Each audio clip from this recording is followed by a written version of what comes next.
Welcome to the Theta Network. Earn T-Fuel crypto rewards simply by watching live streams and videos. As you watch and share with others, you're contributing to the decentralized Theta Network, all powered by Theta's native blockchain. Discover the future of video delivery at thetanetwork.org.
From crawling to walking upright, from flint fire to iron metallurgy, from pictographs to paper printing, from automobile civilization to the age of connectivity.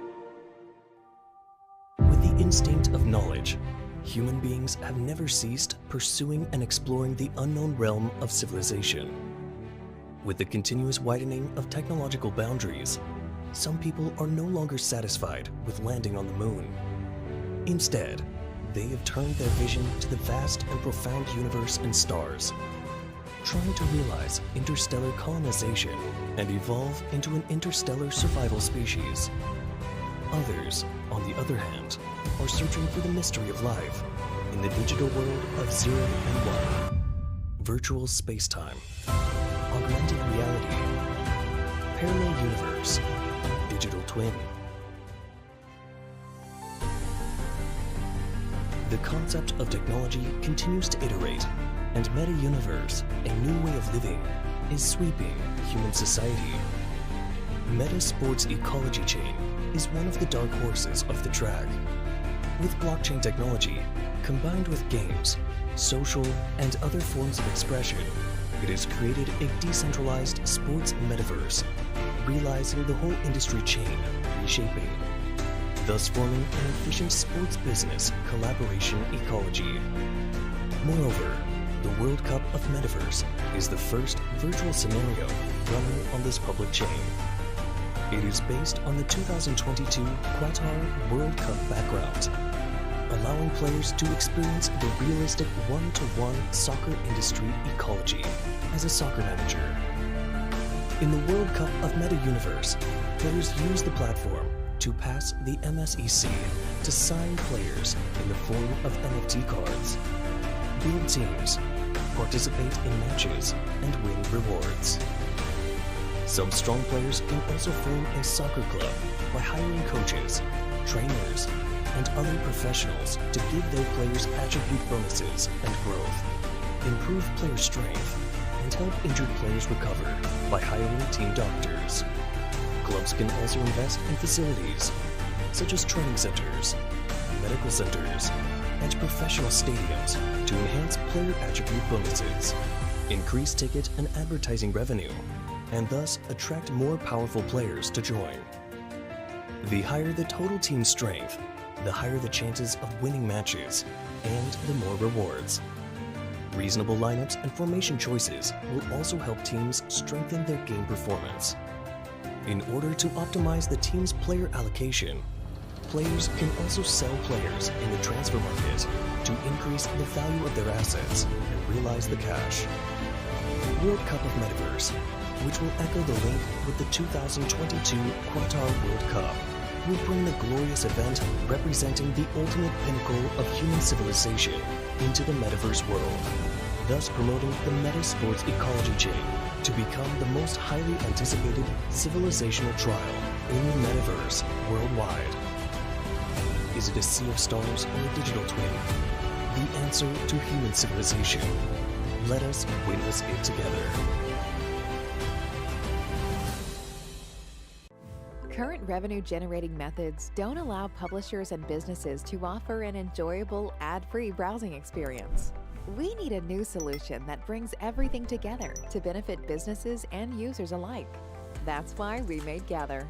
Gather is a blockchain-based network that improves the online experience for users, generates additional revenue for publishers, reduces cloud computing costs for enterprises, and makes running a proof-of-work blockchain easier. Instead of spamming users with ads to generate revenue, Gather runs in the background of your site, and with each user's consent, aggregates their idle processing power. Then it distributes said power to enterprises for cloud computing and to developers for cryptocurrency mining. Publishers receive payment in cryptocurrency or fiat, users get to enjoy an ad-free browsing experience, and developers deploy their secure blockchains without the need to find new miners. Ultimately, it's a virtuous cycle that radically changes digital monetization and revenue generation to provide a superior experience for the end user. Join Gather today to be a part of the future.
It is the year 2073. The cryptoverse is a war zone. We are the defenders, leaders, and protectors of our universe. We are the Chain Guardians.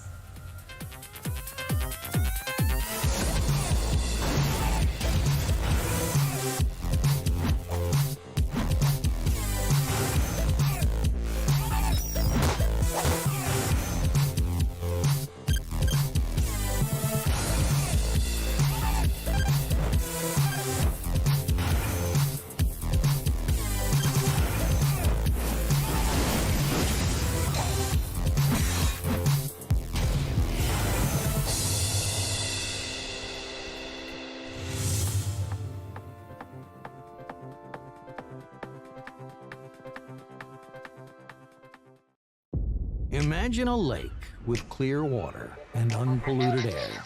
Imagine a website with real news and no hidden, unlabeled, sponsored articles masquerading as real news. That place exists, and it's called Be in Crypto, the first and only cryptocurrency news portal to provide complete transparency and honest news. Pure, relevant, informative. Are you in? Blockchain technology makes it possible to share data and transact without relying on a centralized server or database. This kind of decentralized computing can create immense value for financial institutions, insurers, data processors, and other organizations, as well as consumers. There's just one problem. Blockchains like Ethereum and Bitcoin are public. With them, anyone can transact, view transaction histories, work as a peer node. This means there's no real data or contract privacy, something that prevents mass adoption by enterprises and individuals. Enter ARPA. With ARPA Network, enterprise and individual data can be used and analyzed without being shared publicly, using cryptography methods including multi-party computation, also known as MPC. Furthermore, data providers can charge third parties for access to data while keeping data private. Financial institutions can search shared blacklists and perform joint risk analysis without sharing siloed data. Insurers, advertisers, and trading firms can pool data to improve business performance without making transactions public. Consumers can aggregate and monetize their data without having to grant ownership to a corporation. For the first time ever, entities from different segments and industries can share data privately, at scale, and without centralized agents. An important step to creating the $3 trillion in enterprise value PwC believes blockchain can deliver by 2030. To learn more about ARPA, visit our website and follow us on Twitter. Hello everyone, I'm so happy and welcome all participants, viewers, and owners of the Synopsis Summit. This is our fourth summit, and it's me again, Maxim Sukhanosik, host of the Synopsis Summit, co-founder and COO of Calibri Group, Coindar.org, and of course, Synopsis itself. As before, Synopsis Events offers a complete immersion in a digital economy, decentralized finance, and NFT. The following topics will be discussed during the summit: insights and wrap-up of 2021, since it's a New Year summit, forecasts and targets for 2022, DeFi, NFT, IVO, and financial NFTs, metaverse, mining, gamify, eSports, trading, copy trading, so on. The official partner of the broadcasting is Teta TV. Also, on the Teta Drop platform, you can get know with several collections of our exclusive NFTs dedicated to the summit and become the owners. So the NFTs data was developed jointly by the teams of Calibri Group, Teta Labs, Coindar, and the summit's official artist, Alien Bell. This time, we want to present to you one of the first implementation of Teta Pass NFT, by the way, for access to premium content for conference participants. What does it mean?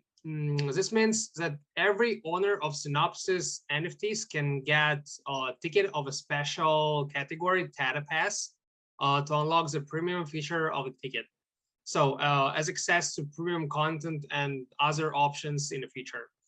To do this, you need to have any NFT on Tetradrop released by Synopsis and log in the Synopsis website at the appropriate section tickets and DataPass. We also want to remind you that a few days ago, a Tetradrop by a wide distance from the rest became the winner at audience voting during the live broadcasting at Cointelegraph with representatives of NFT marketplaces. So the summit is organized by the international blockchain consulting company Calibra Group and the leading cryptocurrency calendar Coindar.org. The organizers of the summit are the well-known media company Being Crypto. I want to thank the diamond sponsors who made a significant contribution to the organization of the event. There are the largest companies in the field of DeFi, MPC and eSports, Algorand, ARPA Chain, Verasity, as well as Port of Royale and TradeGo. Gold sponsors such as Solve Protocol, Gather Network, Bella Protocol, Teratis, Chain Guardians, Fairdesk, and Vera eSports also made a no less significant contribution. And we express a special thanks to our dear friends and partners who also made a huge contribution to make this event real. These companies are Teta Network, Tetradrop, and Teta TV, of course, Curate, Binks, Bitflix, Exmo, Exib, Prism NFT, and NewPay. So let's move to the presentation of this first speaker.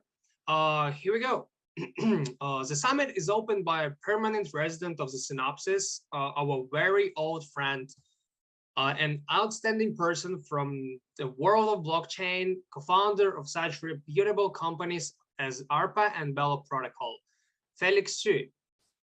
Felix, you have the floor.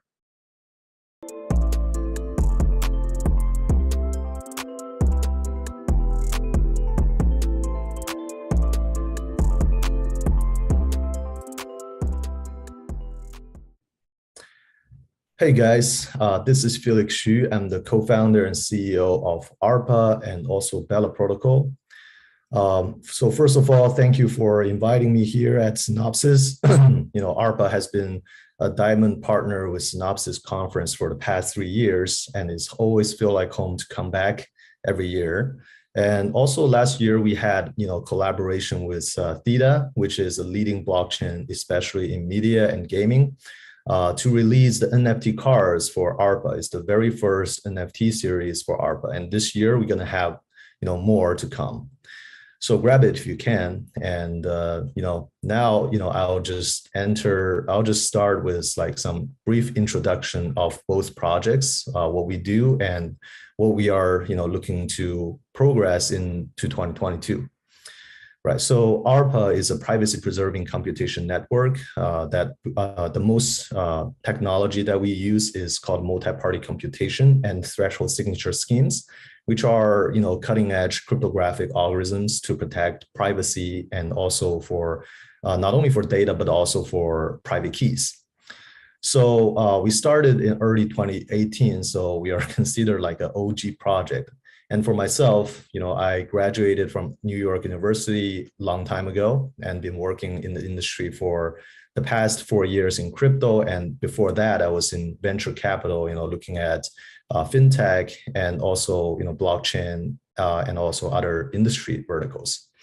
So first at a family office and a hedge fund in New York, and then I moved back to Beijing, which is my hometown, to work at venture capital.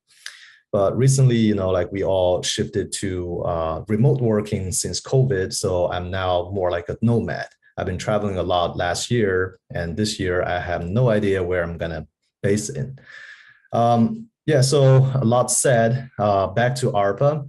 So this year, for ARPA 2022, we have a roadmap for new products, especially, utilizing threshold signature scheme, which is basically, we separate or we shard the private keys into different, shards. And then when you want to verify, when you want to sign a message, you have to basically use threshold signature scheme to combine them together and to sign the message. So it works a little bit like multi-signature, but it's safer and it's also gas saving. So this year, we're gonna deepen our application efforts in threshold signature scheme. For example, one product that we are going to build is called a Rancast. So it's a verifiable random number generator for a lot of dApps, on blockchain. So as you guys might know, that random number, is can be generated, by a lot of means, especially in the physical world, like noise in the chips, or or the weather or something. However, in computer science, it's mostly pseudo randoms. And another big problem on blockchain is whenever you have a random number that's being used, to select a winner in the lottery or in the gameplay, or for other for other like election, for example, election selection or node selection, you don't know if the random number is truly random, right? So that's a fairness problem. We aim for Rancast to make random numbers more transparent in a way that it can be verified on blockchain, right? So our way to do it is, we build our own networks, based on BLS signature instead of ECDSA, and we also use threshold signature schemes to separate these BLS signatures into different shards. So every time when a random number is generated, the user or the dApp provider can come back to us and to verify if the random number is truly random. So it can be used in a lot of places like, gameplays. So blockchain games is definitely one small vertical that's up and coming. It can be used in lotteries. It can also be used in a lot of like gaming industries. So we expect, to ship that product probably in the first half of this year. And we look to expand our pilot programs with some leading NFT projects and also blockchain games projects. So that's pretty much for Rancast. And another use case for threshold signature and MPC is really on the MEV side, so miner extractable value. So what is miner extractable value? So basically, when you submit a transaction onto blockchain, the miner can basically see what's inside that transaction, and they can decide if they want to front run you. So you guys might have heard of sandwich attack. So basically, if you want to buy some ARPA at 0.1 US dollar, however, the miner will come in right before you to pump the price up to say $0.12, 12 cents. And then right after, you execute your trade at say 12 cents, they'll immediately dump the price back to 10 cents. So basically you got sandwich attacked. So that's MEV problem. It's getting more and more severe. And there are some leading projects like, Flashbots are working on to tackle this problem. So for threshold signature, basically we can hide what's inside the transaction, the information. So in that way, we can avoid these miners to look at the transaction and to do the sandwich attack on you. So and this type of MEV protection can be done by utilizing threshold signature from our network and to hide information. And we also need to form an alliance of miners on multiple blockchains, to basically work together as a whole, to create social externalities for transaction users. So threshold signature can be used in some other places, for example, like cross-chain token swap. Right now, multi-chain and also Thor-chain, they are using threshold signature to basically bridge from one chain to another chain. So we are also looking at that vertical as well. So just to sum it up, ARPA, we have been working on multi-party computation and threshold signature scheme for the past 3.5 years. And this year, we really see a lot of native blockchain use cases, like random number generators, like MEV protection, and also cross-chain, token cross-chains, and even features cross-chain.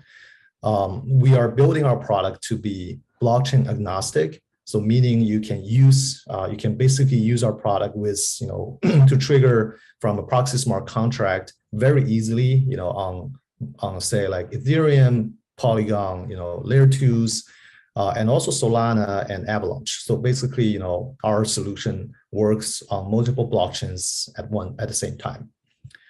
Right. So that's pretty much, a short update for ARPA. Our team has been expanding. Now we have, 14 core team members, mostly developers, and we also adding more, community managers and moderators. So, let us know if you are interested. Reach me out on Twitter at FelixMXU, and send me a DM. So that's for ARPA. And now I will speak briefly about Bella Protocol, what we do, and what's our New Year's resolution. Right. So Bella is a DeFi aggregator, and we also build some other exciting applications around DeFi. Bella project was incubated by our team back in early 2020 because I have been a long-term DeFi user even before the DeFi summer.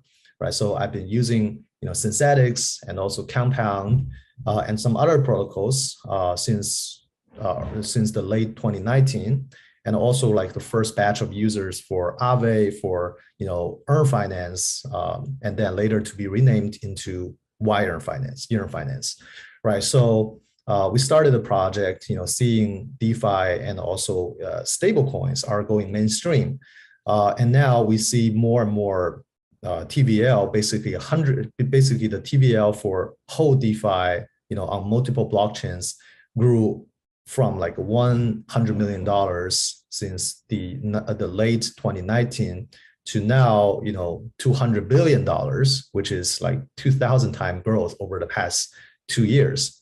So it's amazing to see how fast we have been through. And for Bella, our product, so we shipped it our first product, Bella Flex Savings, as a yield aggregator, to enhance the yield for users, and they can just deposit one single currency instead of saying the LP currency from say like Curve.fi. Basically, right now we are still providing a composite yield of say like 10% for your stable coins, and even high single digit or even double digit for WBTC and HBTC. And right now, Bella Flex Savings has around $30 million TVL without much marketing, basically. Right. And the second product that we released last year is called Tuner Simulator for Uniswap V3. Right. So Uniswap V3 was launched in the middle of last year, and it has gained a lot of traction, especially within some like more tactical, more strategic, quant developers, right? Quant strategists. So basically, in Uniswap V3, liquidity providers can customize their liquidity provision band. Say you just want to provide liquidity from, say, like Ethereum, $1,000 to $2,000. In that way, you enjoy much higher capital efficiency versus Uniswap V2, where your liquidity is scattered around the whole curve. Right. So Uniswap V3 is very complicated and it's very elegantly designed. However, on-chain, it's very hard for quant strategists to do backtesting, or even for projects that's building on top of Uniswap V3 to see all the corner cases to avoid attacks like flash loans. So basically, we built an off-chain simulator that completely mimic Uniswap V3, so that developers can come in and to see what's the liquidity distribution and to see how well their strategy performs. And even so, for projects like Izumi Finance, like Visor Finance, they can use our product to test if they have vulnerabilities, if they are vulnerable to flash loan attacks or some other kinds of attacks. So basically, it's a library, for fuzzy testing. We work together with Visor finance team, to find their vulnerabilities, to find the root cause for their recent attacks. But unfortunately, before they can fix the holes, they got attacked again. But this product is very useful for a lot of developers. We have nearly 60 stars for GitHub for Tuner Simulator. We are also part of the Uniswap ecosystem. We are listed on their ecosystem website, and it's free to use. So a lot of projects, they fork us, to test, right? So right now we have more than 20 forks. Even though it's a free product, free to use product, we believe we are making a lot of efforts, and we are making a lot of contribution to DeFi ecosystem as a whole, because DeFi, for going forward, we need more complicated products, and the more complicated it gets, the more vulnerable or more like ecosystem tools it will require, right? So we work together with Uniswap v3, and the Uniswap ecosystem. We believe this product can go a long way to help developers and to help, strategists. And going into 2022, for Bella, we are looking at more DeFi applications, especially, on other blockchains. For example, like we are exploring the possibility to make something out of Solana, because Solana is much faster, TPS, and also it has, unique ecosystem like order book DEX. So that's unique to Solana. And we are also looking, to have more ideation on Web3 side, how to integrate DeFi with Web3 identities, with, for NFTs. So a lot of things are happening there, and we try to integrate our expertise with, the existing new ecosystem, right? So that's pretty much about Bella protocol. And, I have some personal interest that I want to share with you guys as well. For example, NFTs, I collected a lot, I collected more than 4,000 NFTs, and I really like the community aspect of it, right? So if we look at, Bored Apes, basically it's a community, but, Bored Ape is kind of like a materialization of their team spirit or community spirit. Right. So in terms of community building, we also want to form a more closely related community with some with some NFTs or super shapes. For example, ARPA, our logo is a triangle, right? So triangle is more like a super shape or like a symbol, to carry on our spirit, to be fierceful, to be straight, and to cut into the essence. So we are also doing a lot of thinking around that part as well. So stay tuned. A lot of exciting things are happening in 2022. And macroly, I know the market has not been performing very well, not only for ARPA and Bell, but also just the whole market across different asset classes, for cryptos, for equities. But I just want to remind you guys, we are in a tech industry, right? So the tech cannot be reversed. It's not like a financial market, you have cycles. Tech, you have singularity, right? At some point, there's more adoptions, there's more awareness. And right now we are entering into a new infrastructure cycle. But because think about it, for the past 2 years, DeFi, metaverse, NFTs, they're all built on top of Ethereum or other layer 1 blockchains that has been around, since 2017, 2018, or even earlier.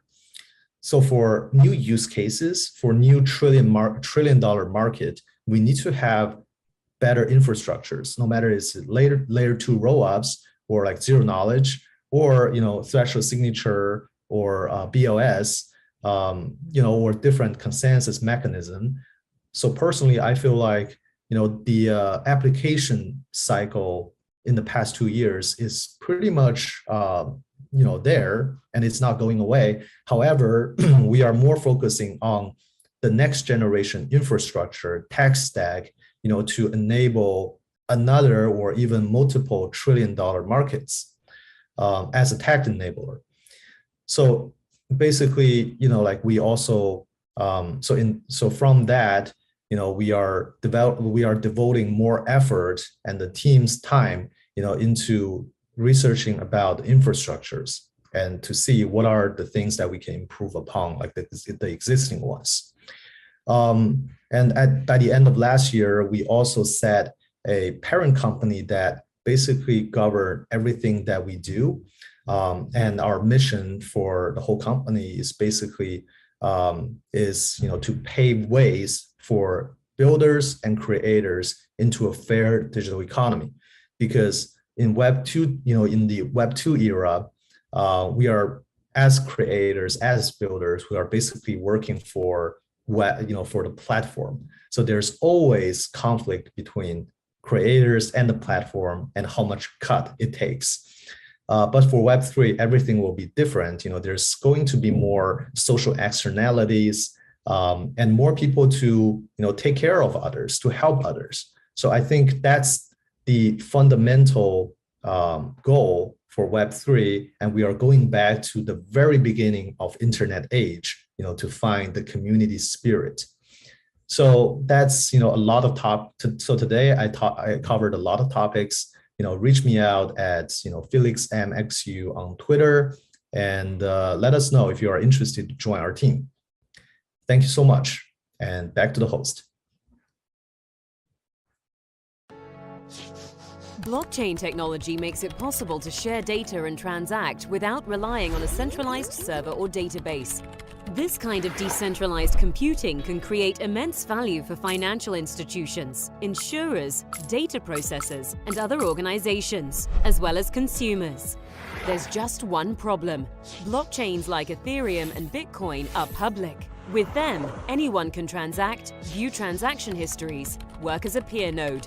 This means there's no real data or contract privacy, something that prevents mass adoption by enterprises and individuals. Enter ARPA. With ARPA Network, enterprise and individual data can be used and analyzed without being shared publicly, using cryptography methods including multi-party computation, also known as MPC. Furthermore, data providers can charge third parties for access to data while keeping data private. Financial institutions can search shared blacklists and perform joint risk analysis without sharing siloed data. Insurers, advertisers, and trading firms can pool data to improve business performance without making transactions public. Consumers can aggregate and monetize their data without having to grant ownership to a corporation. For the first time ever, entities from different segments and industries can share data privately, at scale, and without centralized agents. An important step to creating the $3 trillion in enterprise value PwC believes blockchain can deliver by 2030. To learn more about ARPA, visit our website and follow us on Twitter.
Imagine a lake with clear water and unpolluted air. Imagine a website with real news and no hidden, unlabeled, sponsored articles masquerading as real news. That place exists, and it's called Be in Crypto, the first and only cryptocurrency news portal to provide complete transparency and honest news. Pure, relevant, informative. Are you in? Bears and bulls are the two driving forces of the crypto market, depending on who buys and who sells. The bear, his superpower is to make money even when the market is down. Bear's strategy is selling short and provoking a supply increase. The bull, the whole bull's life is dealings for a rise. His main goal is a growing market. Bull is optimistic and pluckily beats first. The confrontation of bulls and bears lasts forever, and as its price depends on who leads the fight.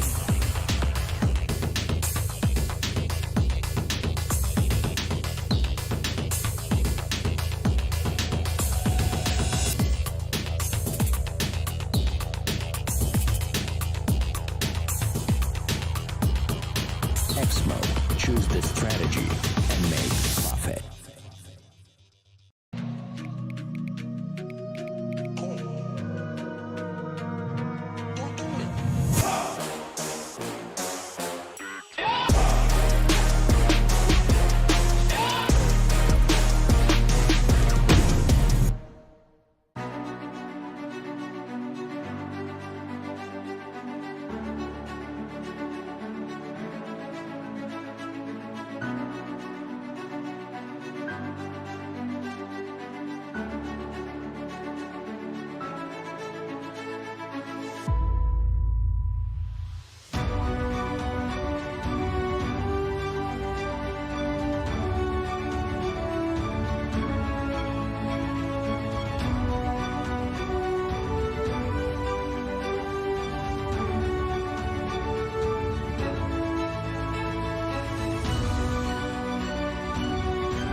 Thanks to Felix. He gave an amazing and interesting speech, as always, actually. So meantime, we're waiting for the connection for our next speaker, Pradeep Goel, founder of SolveCare. SolveCare is a full-stack blockchain-enabled healthcare platform that decentralized health networks. Pradeep, I give you the floor.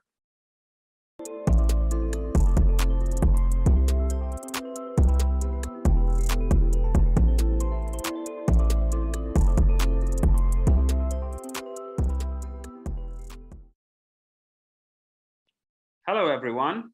My name is Pradeep Goel. I'm the CEO of Solve.care. We are a global blockchain platform for healthcare, and it is my great pleasure to give you an update on all that we accomplished in 2021 and the amazing things that are ahead of us in 2022. First of all, I hope all of you are staying well and safe, and your families are well and safe in this time of great turmoil and turbulence. And I hope that 2022 will be a great year for all of us, and we will recover from this pandemic, and we will get on with a much better vision of life for all of us. SolveCare, little bit about us. We are a platform that was built from the ground up with the idea that the blockchain properties of immutability, of transparency, of autonomy, of auditability, that these properties, when applied to healthcare, can dramatically change the patient and the doctor's ability to take care of each other. We are focused on managing identity, consents, events, transactions, payments, and sharing of data in healthcare. And our focus is to build a complete platform that leverages not just the blockchain as an underlying infrastructure and as a fabric, but also to manage the application layer, the business logic layer, the data layer, the consent layer, the security and access control, and auditability of all of that, so that healthcare solutions can be built. So while there are blockchain solutions at layer 1, and then there are layer 2 solutions on top of blockchain to make layer 1 work more effectively, None of those really rise to the level of business being able to use them for a specific problem. We all hear about why blockchain adoption isn't quite there yet. It's because to adopt a technology, you have to map the technology to business processes, to business roles and relationships, to business identities, to business data. And that in healthcare is particularly challenging because healthcare has all the rules and regulations. So we decided to build a healthcare platform that really mirrors the capabilities of a full stack solution like Salesforce, like an SAP-based ERP solution, designed specifically for healthcare, but with a complete stack. So many people refer to this kind of a full stack implementation of blockchain as Web 3.0 or layer 3 based solutions. And we have been focused on that for the last 4.5 years. SolveCare was started in March of 2017. And our goal here is to achieve a complete solution that healthcare organizations, individual doctors, groups of patients, pharmaceutical companies, communities, societies, even churches, those who wish to take care of healthcare needs of their population can build very quickly digital health solutions. So we are in effect a population health management solution based on blockchain with a complete full stack capability. While we use blockchain as a fabric and as a ledger, we also propagate and promote the capabilities of blockchain to the application layer. And that's our great strength as a company, that we're not looking at blockchain as a pure ledger technology, but rather a business model of doing transactional capabilities between parties that know each other and don't know each other. Having said that, on our platform, anyone can build a digital health solution called Care Network. A care network can be designed around a disease. Let's say I want to build a care network for diabetes. I can do that. I can build a diabetes care network, as one of our clients has done. I can build a network for all my employees. That can be a benefit network. I can build a network for all my patients if I'm a doctor. That's my care network for practice, and so on. As many people as there are, as many care providers and care institutions in the world there are, as many care networks can be published. The beauty of our platform is that every care network inherits the properties of the blockchain at all levels: application, data, security, consent, interoperability is automatic. You don't need to do anything in the bottom 5 layers. You only need to design your care network, publish it, and it will automatically interoperate with all other care networks ever built. So this solves a lot of issues in healthcare, and it uses blockchain in a way that actually drives proper use and value to the patient, to the doctor, to the employer, to the hospital, to the pharmacy, and to all other stakeholders in healthcare. Anyone can build a healthcare network on our platform, and you don't need to inherit blockchain from the ground up. You inherit it as part of the solution. You automatically get all the properties of blockchain, and you get a lot more. Having said that, there is a single access point to all these care networks called Care Wallet. That's your personal blockchain-enabled application. The reason we call it a Care Wallet is because Care Wallet represents some of the properties of blockchain, such as immutability, transaction capability, tokenization, and token movement, but it also has the other side of the capabilities in terms of joining care networks, such as diabetes care or transportation subsidy or your insurer sponsored network. The idea being that you in the wallet can manage both your crypto assets, your digital assets, your data, as well as you can manage your healthcare. So that's who we are. We are very clear that we are a layer 3 protocol. There are many level 1 blockchains. You all know the name. There are many level 2 blockchain solutions that are used to accelerate and to transact between blockchains. We are layer 3 in that we leverage layer 1 and layer 2 in its appropriate way.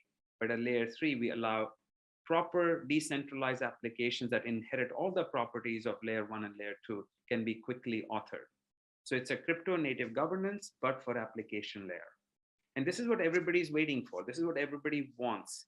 Because in the end, adoption of crypto will only happen when there is effective solutions like ours at a layer 3, where you can quickly author solutions for specific needs of specific people. So we are a layer 3 solution in that you can define a complete digital health solution called Care Network by simply configuring the layer 3 protocol and publishing it so that it gets immutable on the blockchain. And once you do that, from then on, that network will operate and can be audited and can be managed by everyone who wants to participate or wants to govern or monitor the behavior of that network. Now, we had a great 2021. In 2021, we launched a very big and powerful digital health solution called Global Telehealth Network. And the objective is to open up access to healthcare for patients worldwide and connect them to doctors worldwide. And we're using blockchain-based platform to achieve consent management, identity management, tokenization of payments, as well as auditability of the transaction. So it really creates this open network where everyone can find a doctor somewhere in the world who's willing to talk to them in the next 15 minutes. We signed some marquee clients. In addition to the marquee clients we already had, we won awards in the context of being one of the more innovative platforms out there that healthcare can actually use. And we promoted blockchain in many ways by joining the Government Blockchain Association. So we're very active in Washington, DC, in helping government agencies in the US understand how to use blockchain in healthcare, not just using our platform, but in general.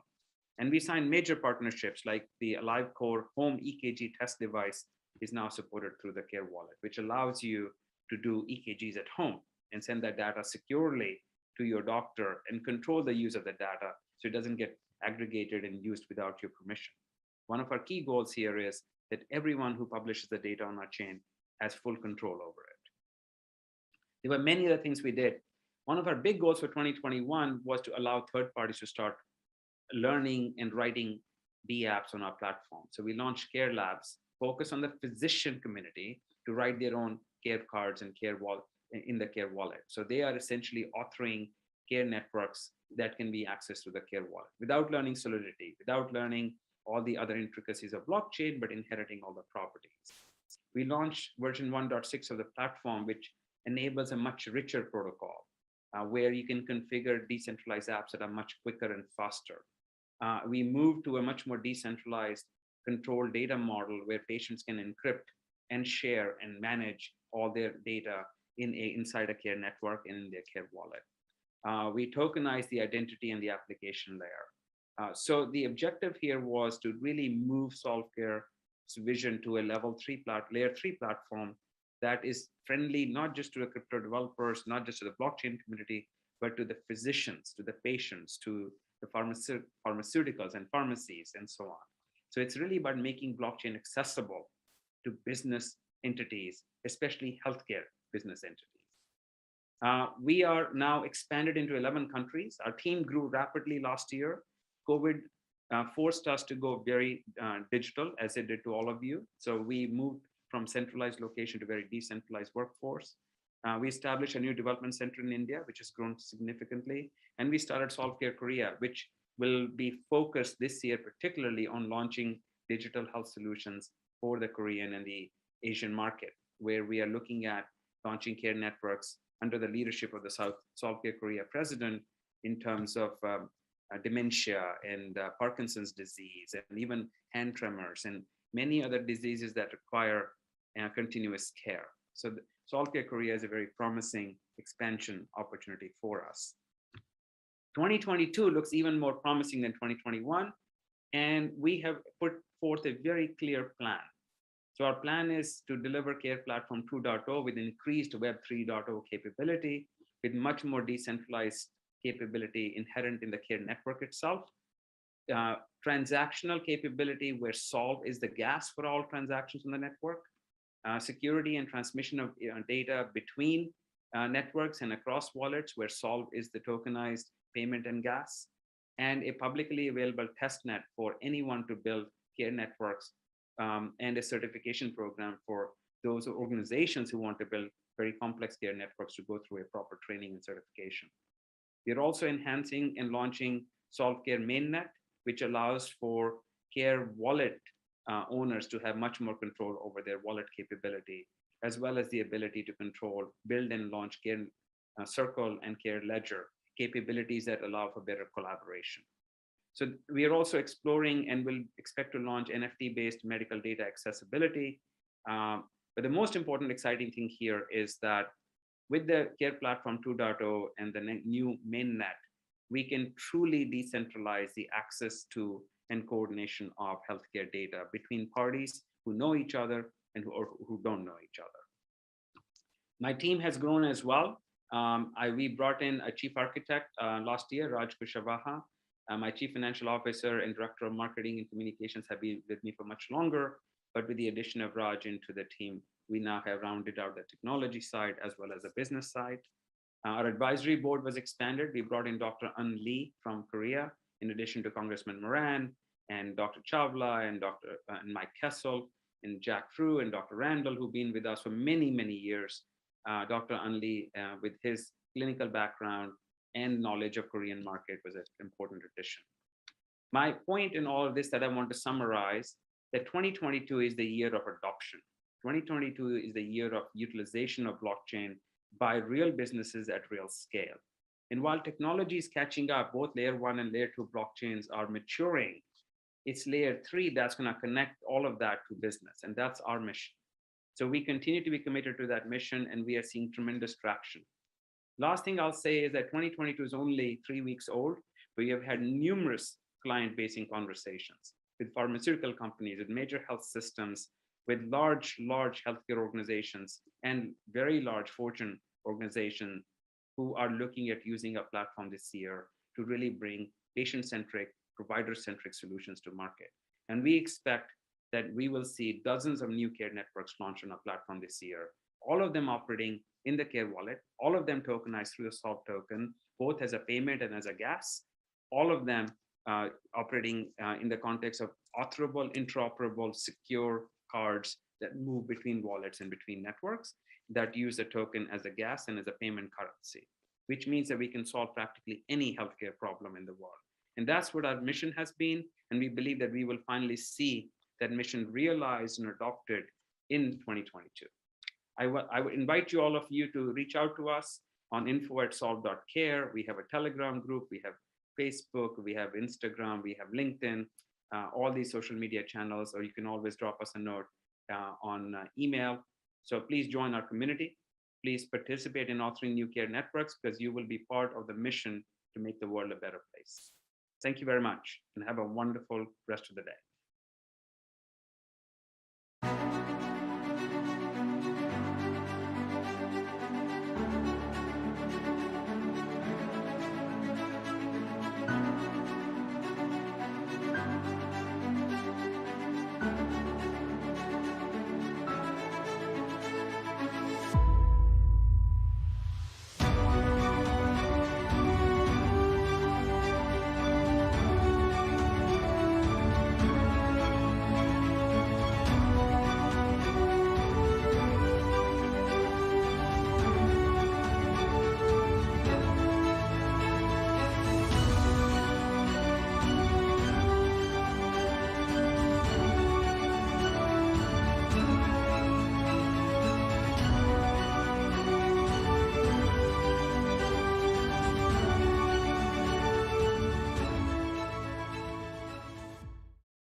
It is the year 2073.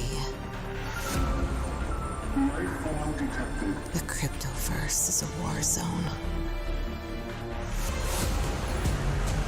We are the defenders, leaders, and protectors of our universe. We are the Chain Guardians.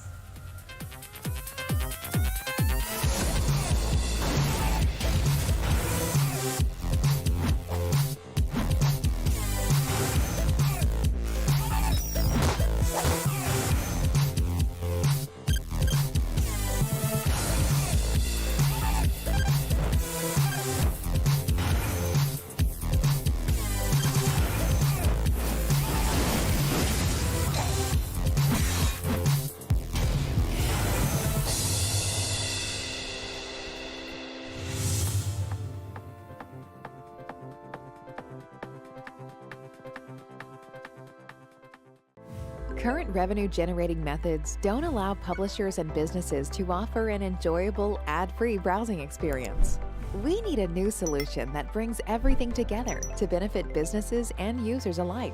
That's why we made Gather.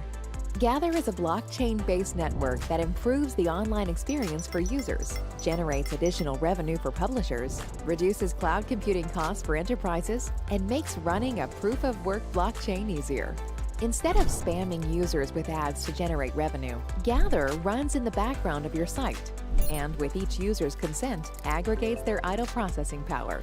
Then it distributes said power to enterprises for cloud computing and to developers for cryptocurrency mining. Publishers receive payment in cryptocurrency or fiat, users get to enjoy an ad-free browsing experience, and developers deploy their secure blockchains without the need to find new miners. Ultimately, it's a virtuous cycle that radically changes digital monetization and revenue generation to provide a superior experience for the end user. Join Gather today to be a part of the future.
Oh yeah, medicine and blockchain technology is a hot combination that can take the medical market to a new level, I guess. Thanks for such an amazing speech. So we met our next speaker. It's Alexander Filatov, co-founder of EverX Labs, previously Ton Labs.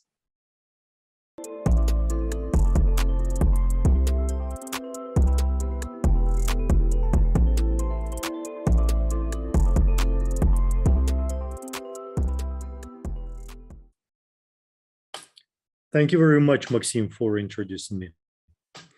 So I would like to take maybe 15-20 minutes to talk about the trends of 2020-21 that materialized and the trends that we're anticipating in 2022. For me, being now more or less 5 years in crypto, 2021 was a very special year. And it's been special for a few reasons. I think the industry is maturing extremely quickly. We saw two massive things happening in 2021. I mean, we saw the signs of that before, but I think that became obvious in 2021. Number one is significant rise of venture capital and institutional money towards the crypto industry. We saw, if I remember the number correctly, in 2021, VCs invested $23 billion in different crypto startups and companies. And this is like more than 10 years combined before. And the same in institutional money, we see, hedge funds investing, we see family offices investing. I was speaking a couple of weeks ago with the large family office summit. There were like 12,000 family offices listening about crypto. Or another number that I remember from the Misari report is that 7% of hedge fund money will be invested into crypto in 2021. This is huge. And the trend is accelerating. So basically what we have is crypto de facto became a new asset class, a significant asset class as high as $3 trillion at its peak in December. And I think we'll quickly rebound and go from there. So that's kind of one big thing and big fundamental shift. The second one that I would highlight is significant acceleration of adoption, and the key driver became NFT. There were two big things happening. One is there was a huge, of course, blast of NFT sales from like millions of dollars at the beginning of the year to essentially hundreds of millions of dollars and then billions of dollars monthly towards the year. And NFTs, what's cool about NFTs is that unlike crypto before, NFTs are going to be extremely appealing to the wider and wider groups of people. It already made a lot of noise in the, among the collectors. It's getting into the music. It's getting into the ticketing. Our network Everscale is about to release a massive programmable NFT tickets use case. And I know a couple of more significant companies / startups working on that. And there's obviously a whole bunch. We see marketplaces exploding. We see the rise of gamify and play churn models piloted by X Infinity at the beginning of the year. And now we have quite a few followers. Obviously the whole metaverse phenomena, which I think at the beginning of the year, only, serious crypto fans were thinking, contemplating on the metaverses. And I think by end of 2021, I hardly know a single person who did not hear about metaverse. Of course, Facebook made a lot of noise in that regard, and then kind of exploded the attention to the sector. But not only, it's also a whole bunch of other companies who are making major moves in their, like, Roblox or I don't want to mention all of them, but there are quite a few, as you know. And so this is about like user adoption.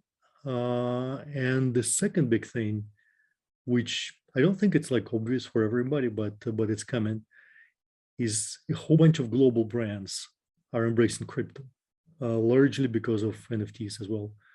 We saw everybody from, Procter & Gamble and Budweiser and Nike and LVMH and everybody else. I think like most of the top brands, and Disney and Playboy and FIFA and you name it, like a whole bunch of brands made inroads into the NFT space. And it's just the beginning, because as the metaverses are coming, and I'm a big believer they're coming, it will not be fast. It will be UI UX will be a little bit, ugly and questionable at the beginning, but it's gonna explode. And 10 years from now, it's going to be a different world where, there would be avatars, people would need digital clothes, digital shoes, different skins, etc., etc. And of course, everybody wants to be early in that race. So that's, for me, is a big thing regarding the NFT sector. Looking into 2022, I see a few trends. Obviously, let's start from the big segments. Obviously, DeFi is very quickly maturing and going into what I would call DeFi 2.0, where you have more sophistication, you have better UI UX, you have higher speeds, you have things like, there are now DEXs that have order book capability, and our project Everscale is about to get one as well in February. There is the launch of Flex DEX with order book capability. It was extremely cool UI UX, and also it will be very, very fast as centralized exchanges. So that's what I would call DeFi 2.0, as we're moving into the world of more sophisticated, more user-friendly applications, and also getting more adoption. If I remember, DeFi is like less than 1% of the overall banking sector in market cap and liquidity. And of course, this is going to shift very quickly. I'm also seeing early signs of, I would say, I wouldn't call it marriage. I would say moves towards each other from DeFi and centralized finance. Mostly, the classical financial institutions are adopting in different ways, different DeFi instruments, technology. And I think that trend is going to that merge is going to continue.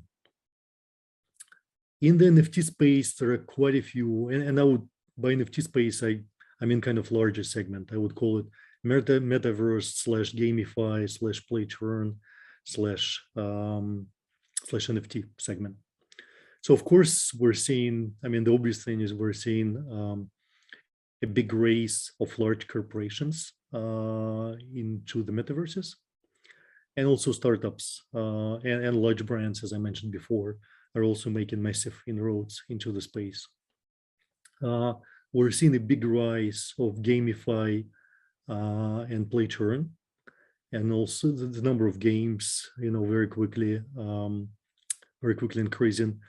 Sophistication, the engagement of users, use of more sophisticated instruments like for example, I don't know if our audience heard, but for example, we have phenomenon like yield guild games, where, you know, there are companies or startups who are professionally focusing and renting you different equipment, different pieces of infrastructure.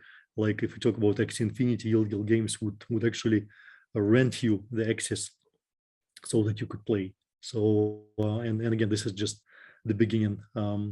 As we're moving into this metaverse phenomena, and as a number of people around the world who are going to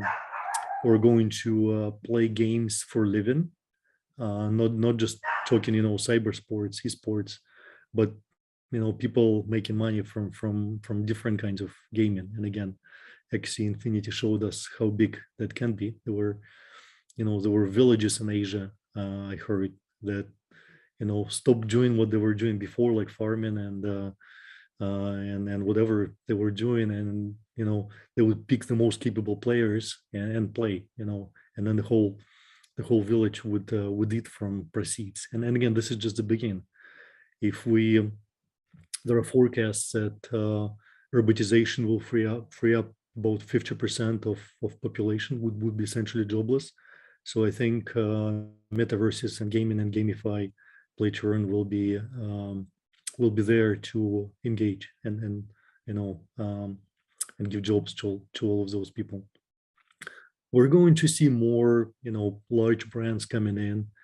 We're going to see all or most of the sports federation moving into the space. There was actually a pilot in our network on Everscale late 2021, where International Chess Federation FIDE, together with Wisdom Labs and IT Gold, launched chessnft.com marketplace. It was a test market in November, December, and there is a full-fledged launch that is going to happen in February, and it's just the start. Obviously, we know NBA Top Shot in basketball. There are a couple of nice startups in football, like Sorare and Socios Chiles, and there are more coming up that I know of, etc., etc.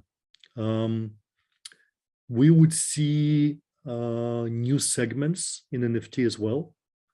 Just to give an example, I already mentioned the ticketing use case, which is, I know a couple of use cases in the Ethereum ecosystem. There is one coming up in Everscale, and I'm sure there is more stuff coming up in the other networks like Solana, Near, etc. And there'll be more. Like, for example, it's not new, but it's quickly maturing and getting traction. For example, tokenization of real estate and real estate as NFTs, which has obvious benefits. That's another trend. And there are more exotic and even funny ones. Like we have a use case in our ecosystem called QVino, which will be launched sometime in March, I believe, where wine would be sold and stored as NFT, which, if you think about it, is actually amazing because you eliminate the whole logistics piece and everybody can see your collection. Unlike in the real world, you need to invite people to your home so that they can see your collection. Here, they would be able to see it in their wallet. We saw Twitter just earlier this week announcing that they are allowing NFTs to be used as avatars in Twitter. We're hearing, you know, ex-Facebook, now Meta, saying that Facebook and Instagram will have that capability as well. And this will, again, just step change mass adoption of NFTs. Moving on from there, I think another big trend in 2022 will be DAOs getting more maturity and more infrastructure. Another one I would mention is that zero knowledge proof is finally making it not as a niche technology, but making it into quite a few protocols and applications. Also in our network, we have a few big zero knowledge proof initiatives / applications coming on the network in 2022. So this will become more mainstream and enable new applications that were not possible before, given the absence of that, anonymization technology that zero knowledge proof brings. And then last but not least, I would say that 2022 will likely be the year when scalability will be needed, which hasn't really been the case before. Although in 2021 we saw a couple of large and networks with large adoption crashing under certain load. I don't want to mention any names, but I guess we all know those cases. And this is just the beginning. It was on loads like 1500, 2000 TPS. And what we're seeing with the emergence of large NFT space is that NFTs will require scalability, because if significant part of NFTs business logic is going to happen on chain, which is not necessarily the case today in many cases, but certainly there is more attention in the industry now for interfaces and media needing to be part of the NFT, because otherwise it's kind of not real NFT. So this phenomenon of true NFT that we call in our network, where again interface and media is part of the NFT, will become another important phenomenon. So those are the two highlights from the technological standpoint. Is scalability needed, and that's one of the reasons why Freeton rebranded in 2021 to Everscale, as we achieved real throughputs on open internet in decentralized environment of 45 to 65,000 transactions comfortably, and it's increasing. I think we're ready to take a serious step on adoption. And the second one I mentioned is true NFT. And maybe the last segment, or I would say rather phenomenon that I would like to highlight, is quick growth of interoperability. In 2021, we saw massive explosion of different bridges. Only on our network on Everscale, we saw emergence of 8 bridges. We had the Ethereum bridge, and then EVM compatible protocols like Binance Smart Chain, Phantom, etc. And there is integration being finalized with Polkadot, with Bitcoin. We integrated with Chinese BSN. There is integration with Tezos, etc. Don't want to mention all of them. So the place is very quickly becoming interoperable. It's already the case in DeFi. It's starting in NFT. There is also NFT bridge coming up with the Ethereum ecosystem coming up in our network. And again, this is just the beginning.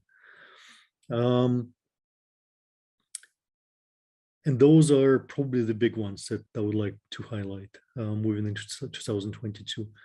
For me, 2022 will be, potentially a year of another breakthrough, as we see exponential increase in the two trends that I mentioned at the beginning.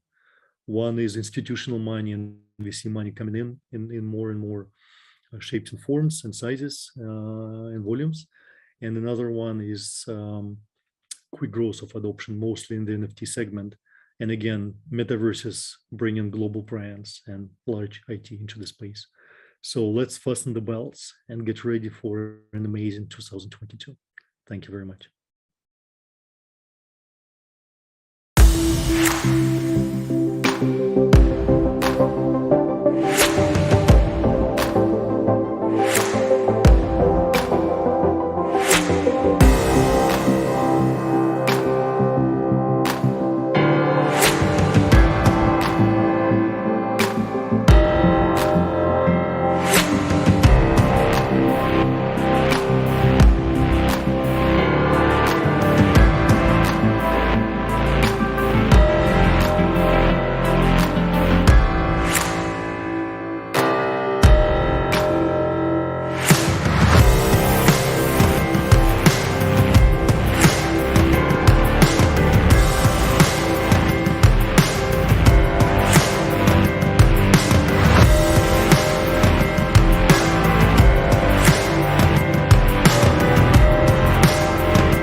Welcome to the Theta Network. Earn T-Fuel crypto rewards simply by watching live streams and videos. As you watch and share with others, you're contributing to the decentralized Theta Network, all powered by Theta's native blockchain. Discover the future of video delivery at thetanetwork.org.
Let's meet our next special speaker. It's a Tiger Miller. He's a Hollywood film producer and founder of Bitflix NFTs marketplace, where you can collect behind the scenes videos of an iconic movie's moments.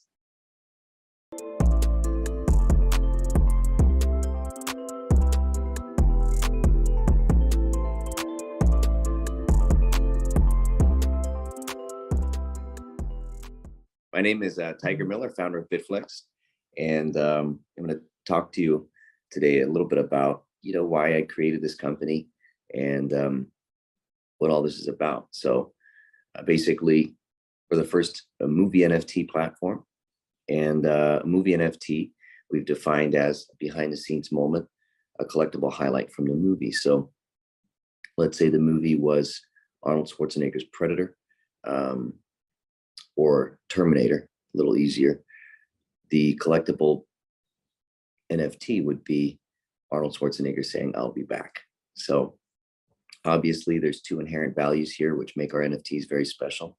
There's the movie IP associated with the project. So Terminator went on to become a huge franchise, right? So if you collected that NFT I just mentioned, it'd probably be worth some money. And it also is attached to the career of the celebrity. So as their career grows over time, and he went on to become not only a huge actor, but also the governor of California, then there's some inherent value there. The third thing that we're doing, which I see a lot happening in the marketplace right now, is the access to the celebrity.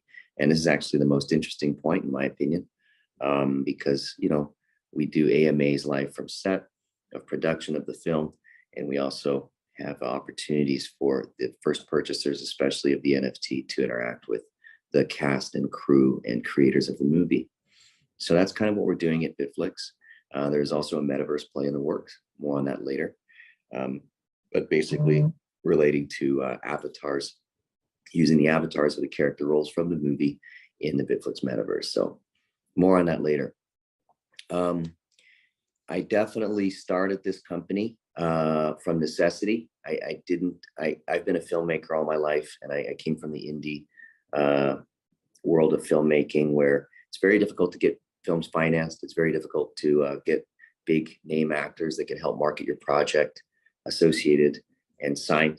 So That's one aspect of this. I'm trying to create a platform where filmmakers can pitch their projects, get financed, get packaged, get casted, get crewed up, and get produced.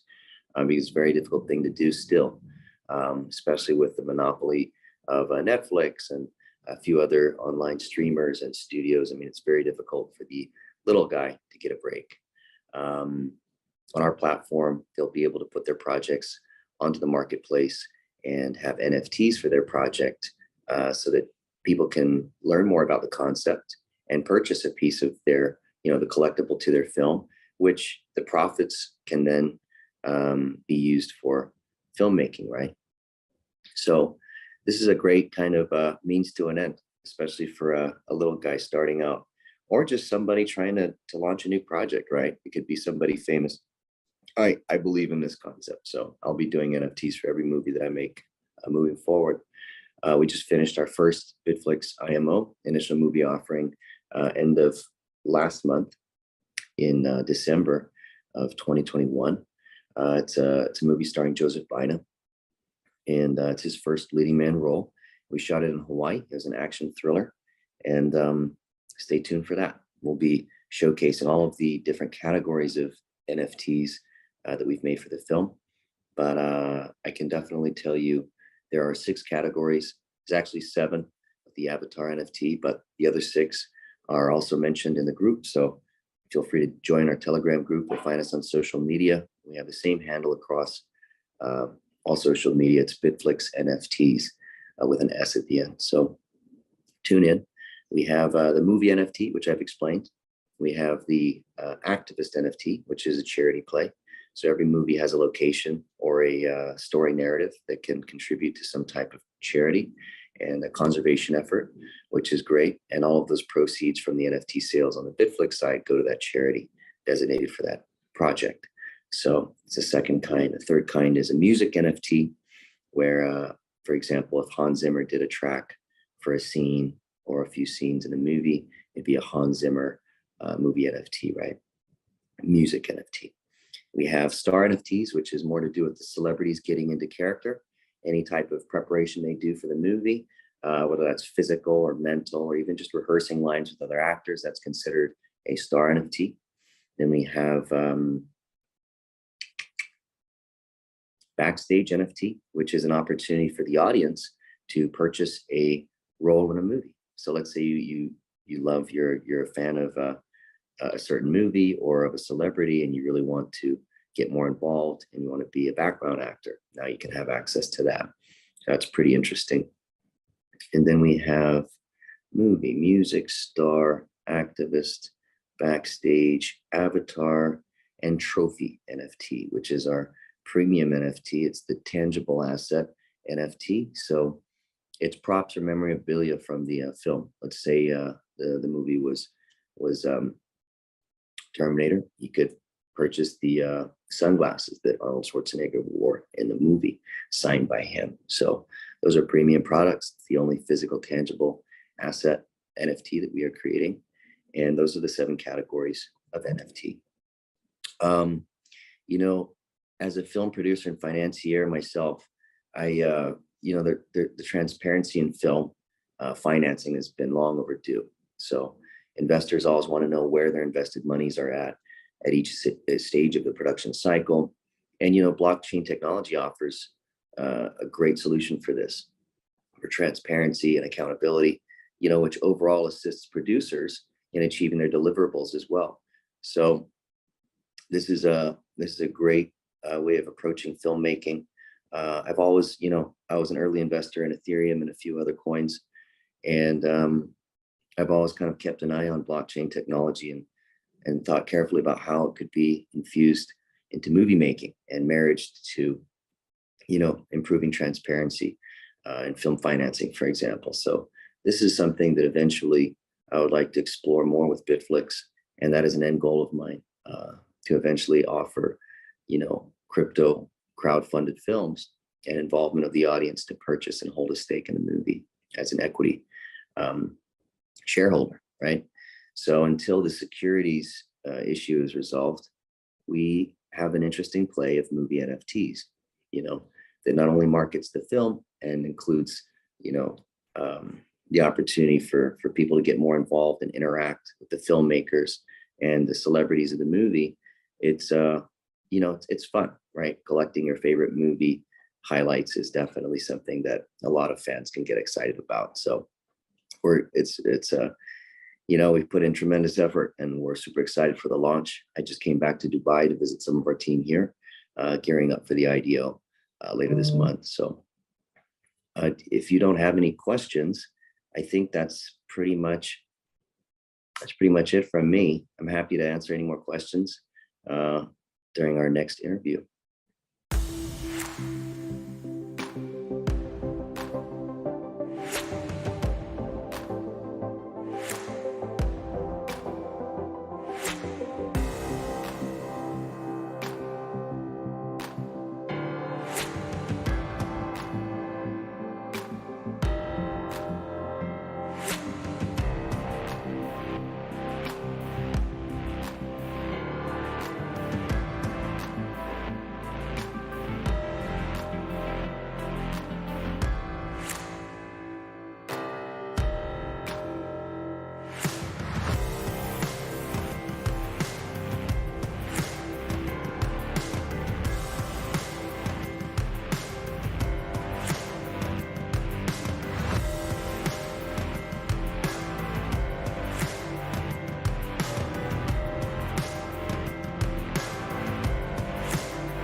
Tiger told us extremely interesting information about the possibilities of NFT in cinema. And now we are waiting for several participants to join at once because it's time for our heated and incredibly interesting panel discussion with representatives of outstanding reputable companies.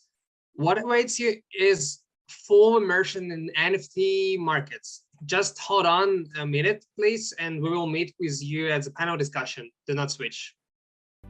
Welcome to the Theta Network. Earn T-Fuel crypto rewards simply by watching live streams and videos. As you watch and share with others, you're contributing to the decentralized Theta Network, all powered by Theta's native blockchain. Discover the future of video delivery at thetanetwork.org.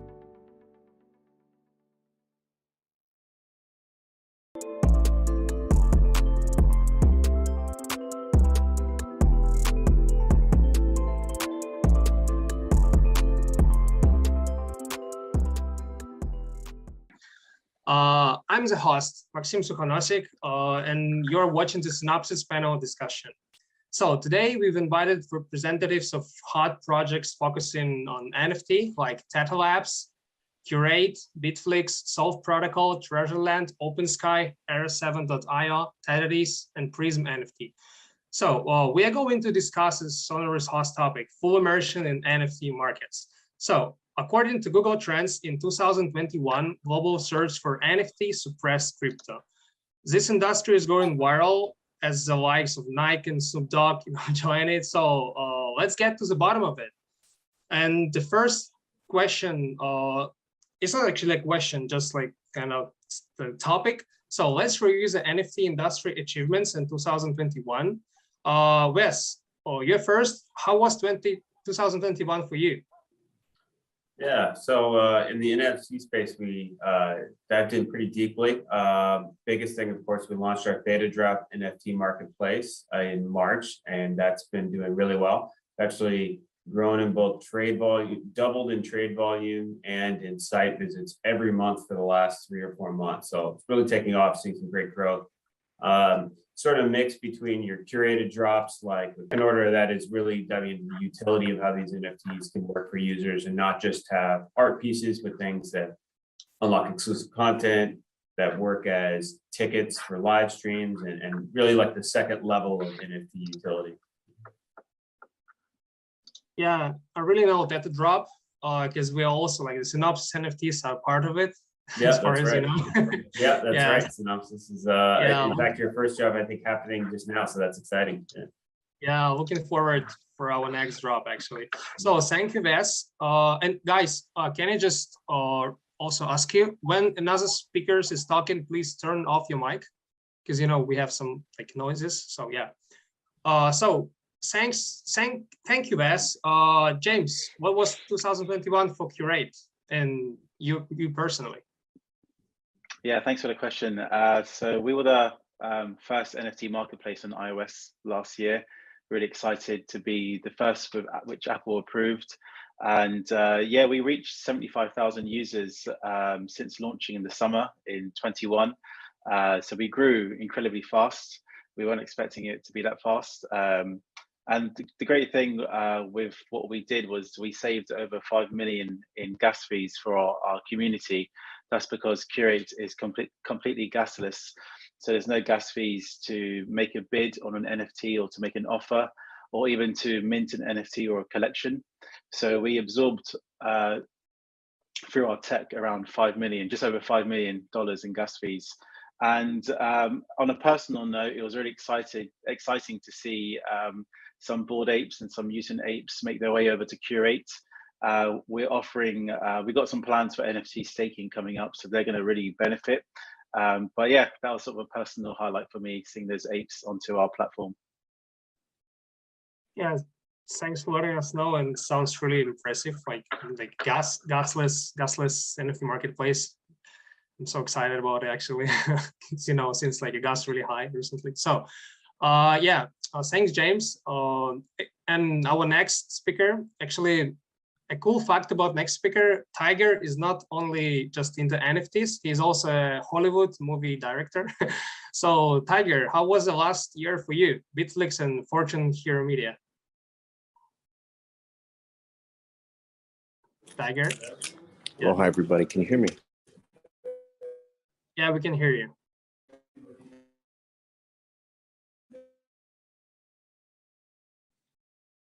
No, we can't. We're in a big board meeting. Here, Got some problems. Tiger, can you just start? Having a colleague group. Correct. Hey Tiger, can you please just start the game? Yes, can you hear me? Yeah, we didn't hear you actually. Yeah, just can you do it again? Yeah, thanks. Hello? Yeah, hello?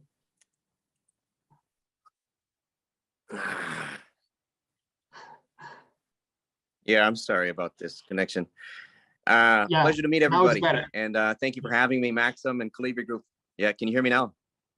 Yeah, we can hear you, no problem. Just keep going. Excellent. So I believe your question was, how was Bitflix last year, correct? Yeah, and your Fortune Hero Media as well. We're so excited to have a real Hollywood person. Production companies. Yeah, I have several production companies. So that's the outfit that works mostly in East Asia and China. I do movies there, financing and producing. And our company Bitflix is, it's a blockchain company. We're built on Polygon, Ethereum, and it's a movie NFT marketplace. So we're finishing up the tech and we're launching next month. So stay tuned for that. Super excited, have some big names on board, which is exciting. All names from movie projects that we're producing here. And we just finished our first Bitflix production at the end of last year. So in December, we finished up our first movie displaying the full array of movie NFTs. So it's kind of what we're doing. And we're defining NFTs, movie NFTs, as behind the scenes iconic moments from the film. So let's say the movie is Terminator. The collectible would be Arnold Schwarzenegger saying, "I'll be back." Okay. And there's 7 categories of NFTs. We have the movie NFT, which I just explained. We have a music NFT. So be like Hans Zimmer makes an audio transfer scoring from Sorry, movie. Tiger. We have Sorry, active Tiger. identity, which is the charity with either the story narrative or the location of the film, and then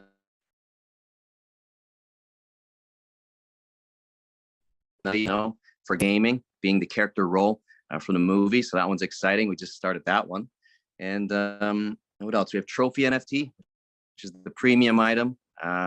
Basically, it would be Arnold Schwarzenegger's sunglasses from the Terminator, signed by him. That's the physical, tangible asset.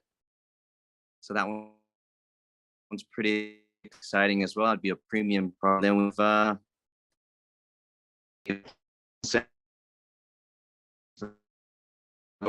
this is going to revolutionize the way that marketed, which is very important for the it hasn't ever been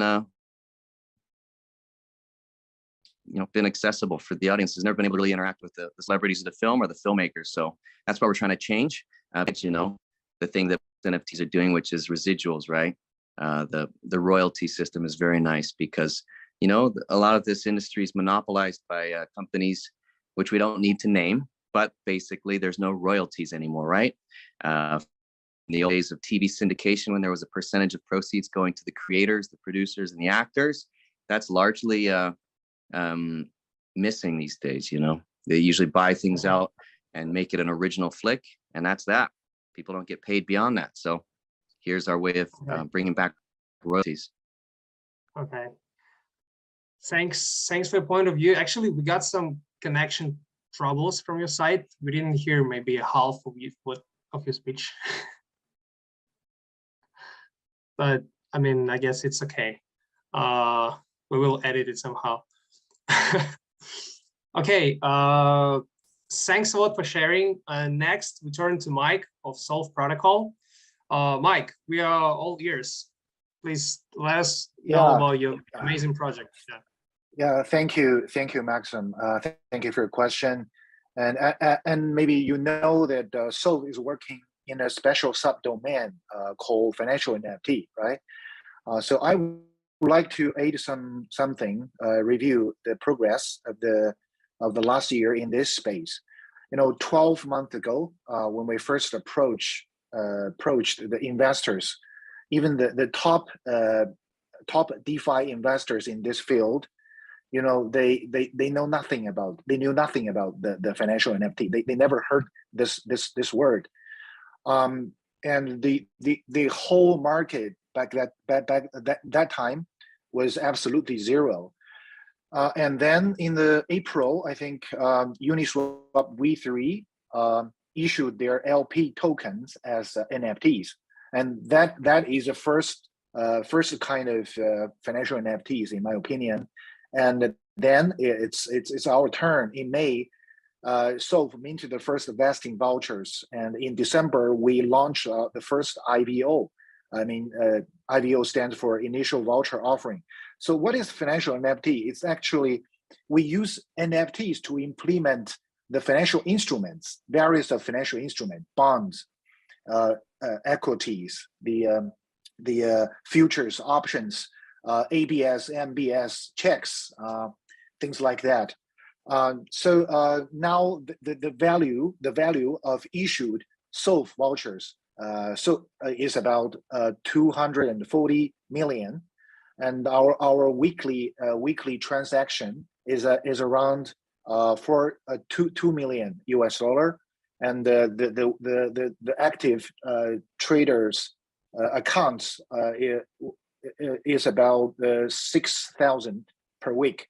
So you can see that we have made a huge progress in the last year. And I think most importantly, people are talking about financial NFTs.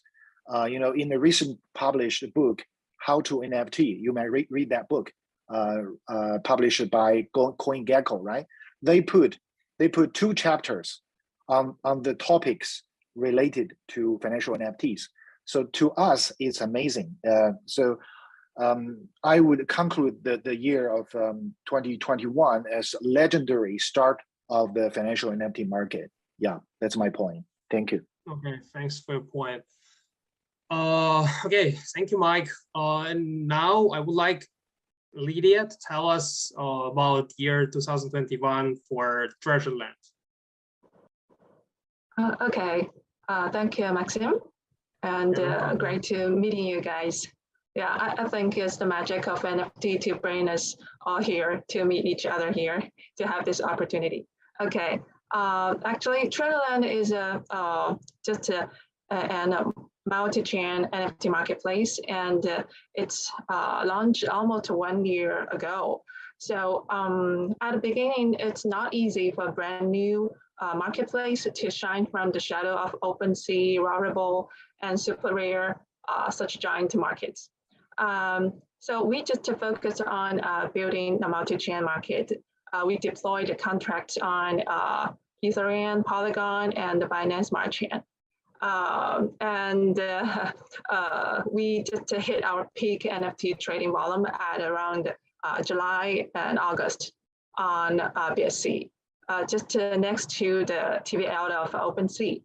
So for us, it's really a very crazy journey for the team member in 2021. And we just like to keep going on our advantage in 2022. Okay. Okay, I appreciate it a lot. So how about you, Robbie? Please share your version of 2021 for OpenSky. We actually got going back in April, and we're basically what we're doing is we're trying to be like the Avi or the compound of NFTs. So we're gonna bring like pool-based lending to the NFT market. So we're in testnet now. We're probably within about, let's say, 1 or 2 months from going live on Ethereum. So we're getting there. We're like super busy now trying to get it all together for the final push. But basically, long story short, we're just trying to instead of just being able to just look at your CryptoPunk or your expensive NFTs, you can actually use them to generate some cash flow. So that's what we're working on. Okay, that's great. Actually, thanks for sharing. And yeah, now we turn to Dmitry and Era 7, like the only guy here who is representing a real NFT game. Hello, guys. As Maxim know, and few of you know, I have been in multiple projects for 2021. It was very intensive year for me. I have been in Treasureland. I have been in OpenSky as advisor. I have been in a few projects as well, and right now I'm helping in Era 7. Era 7 is NFT card game, which is similar to Magic Gathering or Hearthstone. So it's a card game on the blockchain. We're launching on Binance Chain, and this game is not launched yet. We just launched our first NFT batch. We sold 4,000 NFTs in 1 second. Not 1 second, like 1 minute or something like this. So basically, very cool thing. About for whole year 2021, for me personally, it was a lot of work as a builder, as a hodler, as a worker in a project, as advisor, as getting how to build the strategies for marketing, how to get for different projects to get to the market and get their own cut from the market and own piece. And the most important thing for future projects to go through doesn't matter which market, bullish or bearish, it's how you get in onboarding your traditional users, like not crypto users. So and I think that Era 7 have all potentials to solve this problem. They can onboard real users and also crypto users. So basically this game is very good cottage for both kind of these aims. So I think that 2021 was a year of profit, not only for me, but I think for most of my friends around. It's a year of profit. And right now we should be very careful because market is changing up and down and all these things going on. So I wish everyone for 2022 be patient, be careful, and be sober and conscious about what you're doing in this market and keep building. Yes, bidlers and hodlers, we are all here on this call, I think. Thank you, Maxime. Yeah, appreciate. Thanks a lot, Dmitry. And next speaker is Sergey. Sergey, how was the last year for TEDx? Can you share with us? Hi, everyone. Thanks a lot for having me here. I'm very excited to be among such great speakers from such huge projects. And we are, Theta Teeth is a small project, really, like that has been started by two friends that are very great fans of Theta Network and what they are doing. So hi, Ves. And we just wanted to, get into the world of NFTs, and we 2021 pretty much we started only in Q4, and we launched our collection of Theta Teeth on the community-run marketplace called Open Theta in at the end of December, and that's so 2021 in terms of us, we didn't do much because we started at the end, but what we have done so far in just under 1 month, we sold we have 3,000 of our NFTs, and we sold already almost 600 of them with on the marketplace with the audience of maybe a few thousand people only. And what we are focusing on now is we are trying to engage with the community more, trying to find the talents, and trying to build a strong team focusing on development, on community management and content creation. So we have big plans for 2022, and we are looking forward to have a really great year. Yeah, thank you. Okay, appreciate. So let's move forward to the next speaker, and the last speaker, it's Joshua. So Joshua from Prism NFT Marketplace. So Joshua, can you share your opinion with us? How was it 2021 for you? Hi, Maxime. Thanks for sharing. Yeah, I think 2021 has been great, as we've heard from most people. It's been great for Prism NFT Marketplace. For us, it was a year of building. We developed the app throughout the year and launched into alpha in December. We're currently in the process of going live right now, so that's really exciting. The platform was designed and built following deep consultation with NFT artists and traditional artists to address pain points of existing marketplaces. The art and entertainment industry is huge, and Prism hopes to serve as a bridge between these industries and blockchain use. Prism has exclusive access to certain technologies, including a patent pending encryption mechanism, which solves the security issues of hot wallets and prevents NFTs from forgery and theft. Our main focus really has been encouraging the adoption of blockchain technology, taking blockchain solutions out into the real world. We aim to facilitate, the creation of value for creators and collectors. Our dedicated team of curators have put together an immense program of over 100 featured artists and galleries who are all releasing special one-of-one NFTs for the first time through Prism. Our NFT drops include photographers, sculptors, fashion designers, globally exhibited artists, digital artists, and world-famous musicians.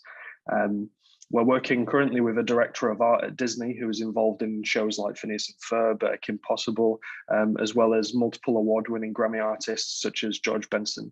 As well, we're also trying to help support early stage career artists bridge into the NFT marketplace, giving them a community and a collector base to access.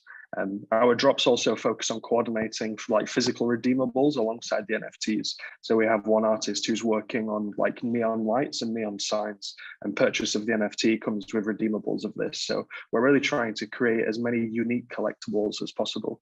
The initial feedback has been overwhelming, and our focus for 2022 will be growing our community, increasing trading volume, as well as adopting multiple chains and payment options. Okay, appreciate for sharing your perspective of 2021. Yeah, it's all sounds really promising. Thank you guys for sharing. You guys, I can see, really fully equipped to expand your market, for a bigger share. Role of games, embrace finance, and even cinema, right? So Ves, in your opinion, what market sectors are NFTs key element in as of now? Yeah, so I'd say there's three big ones that we've think are going to be a focus going forward. The first one is video and entertainment-based applications. That's kind of in our DNA, where we come from video platform space. And that'll be key going forward, we think, as well, when 80% of online content is video. Second one is gaming, as you alluded to.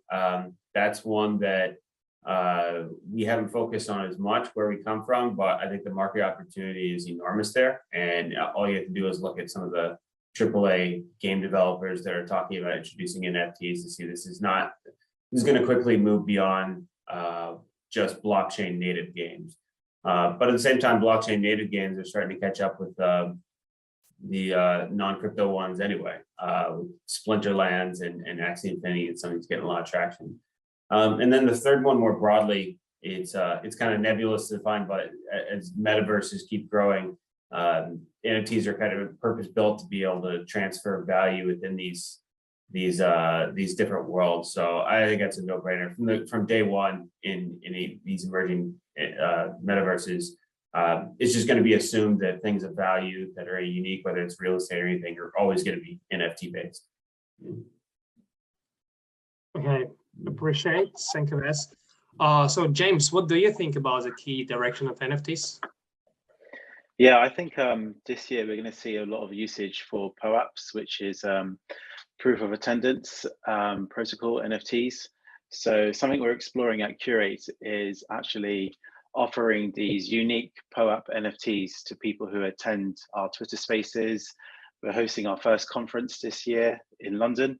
And we kind of see these form of NFTs being very valuable in the future, because not only do you have confirmation that you attended a exclusive event, there's going to be added utility down the line where you can do regular meetups at the same event, just like Wimbledon, for example, where the same people who attend Wimbledon every year have those tickets, have those season tickets, so they're season holders.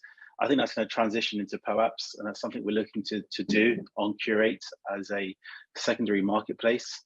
I also see DeFi taking a big part this year, especially for NFT staking, where marketplaces such as Curate can attract blue chip NFTs like Bored Apes or Cool Cats to list their NFT on Curate and receive staking rewards.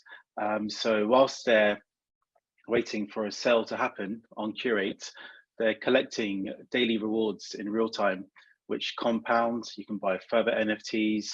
We're also going to be seeing a lot of collateralization of NFTs this year, I believe, where you can take out loans against your blue chip NFTs, as well as NFT insurance to cover those loans. So I do believe this year is going to be a big driver on finance, as well as POAPs. And that's something we at Curate are trying to look at doing. Okay, then let's move forward to the next speaker. It's going to be Mike, right? So Mike, Solve, and you are promoting financial NFTs. So do you think financial holds the biggest potential for NFTs? Yeah, absolutely.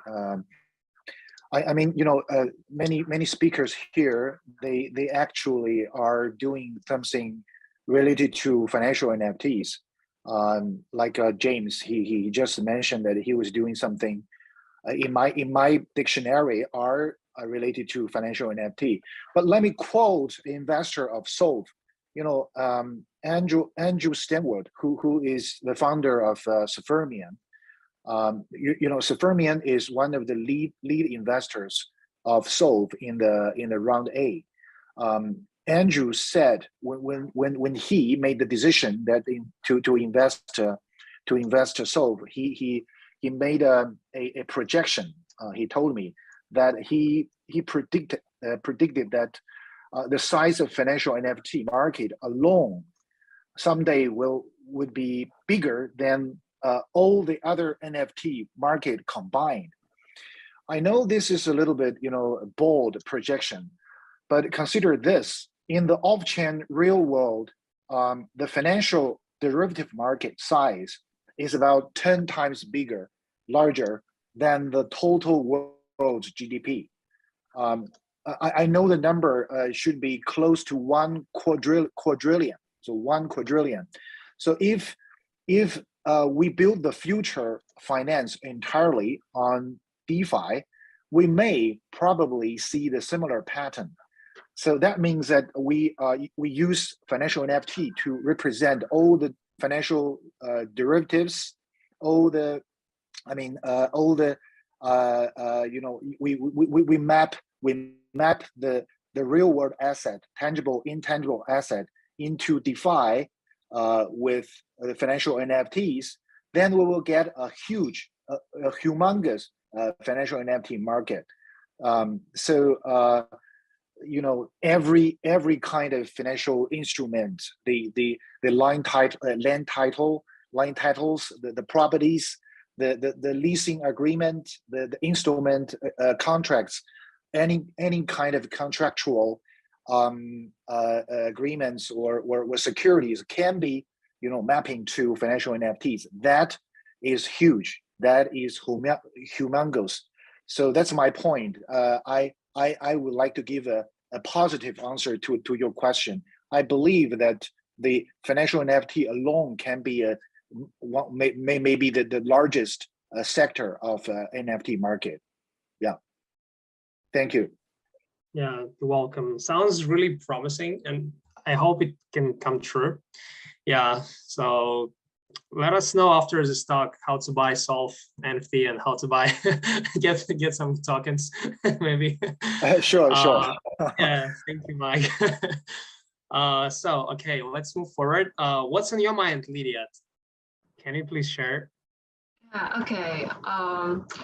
We can see that actually most marketplace just trying to attract those artists to create and list their Mimi artworks, the collections.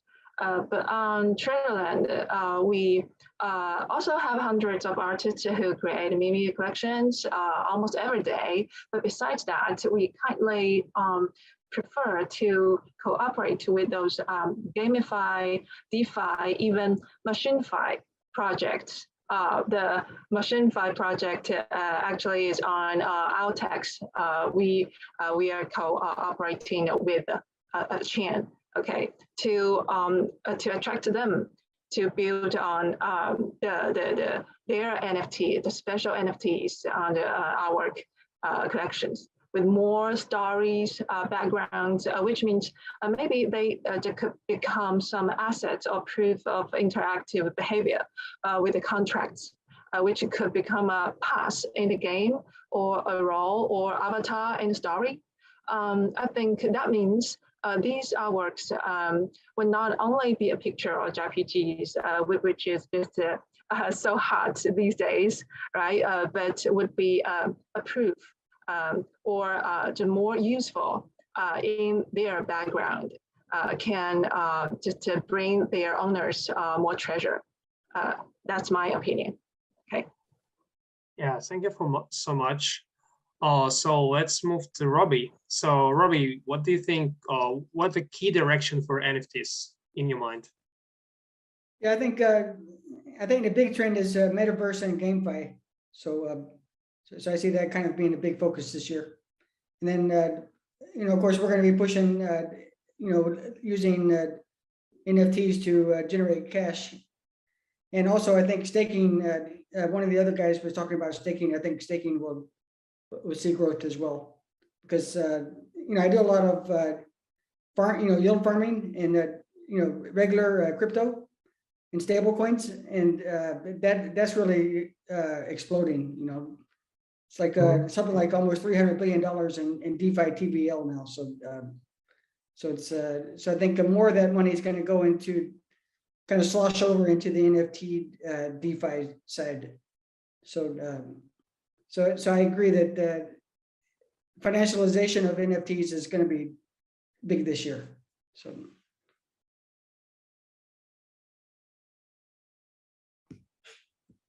I can't hear you. Oh yeah, so yeah, I just turned on my mic. So yeah, thanks for sharing. It's really good to know. Any opinion is kind of similar to what just Mike mentioned, I guess.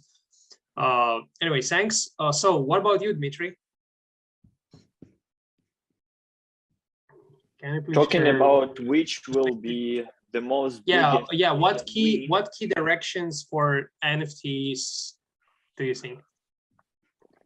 Key directions questions. I'm totally agree with the Yan about the financial sector, but I'm not sure if it will happen in 2022. I think this sector needs a time to be built and needs time and trust, because we also have seen a lot of leak and security issues with many protocols during 2021. And while a ticket for and a price and trading volume of these NFTs will grow, so interest of the hackers to the field of the NFTs and this field will grow as well. So I don't think that all vulnerabilities in the smart contracts is already exposed. So there is also some upside. So it is a dark side of our thing. So we need to have concerns about security as well. So, but GameFi, I think, will get popular in the second quarter of 2022. It still needs time to build trust and build community, and we'll start ramping again. And I think there will be a next wave with the axes, and it will bring more value to those projects which already built, such as like Illuvium and metaverses. So there is many metaverses which copying idea of each other, so nothing unique about that. So those of projects I think will die.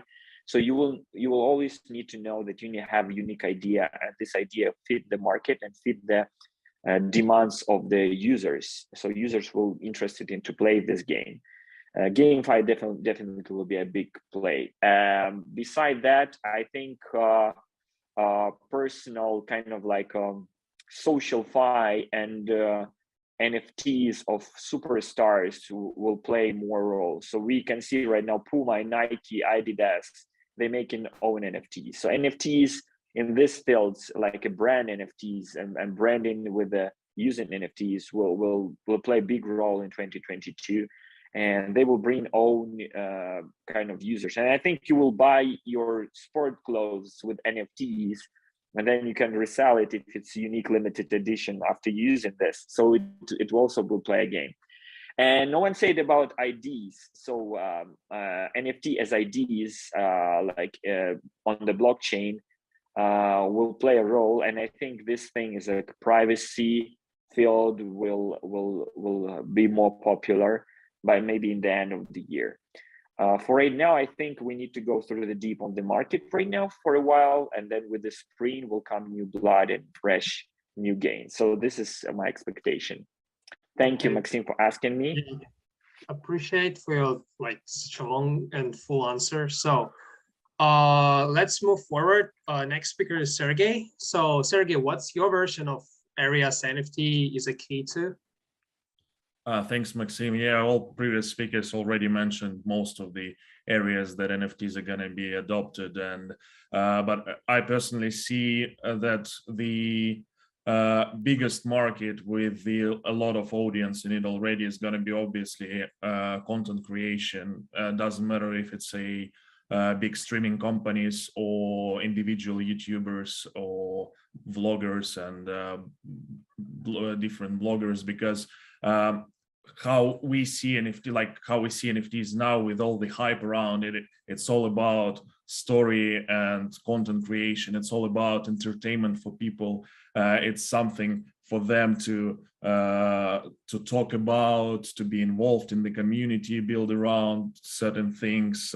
If they see like a Bored Ape in Twitter and they have the same NFT themselves, then they can see that there is a connection already, so they can identify each other. Members of one community can identify each other very easily. So I think that is one way, and obviously like Theta is doing a lot of development around that with their decentralized digital rights management technology, and Verasity with their proof of viewership.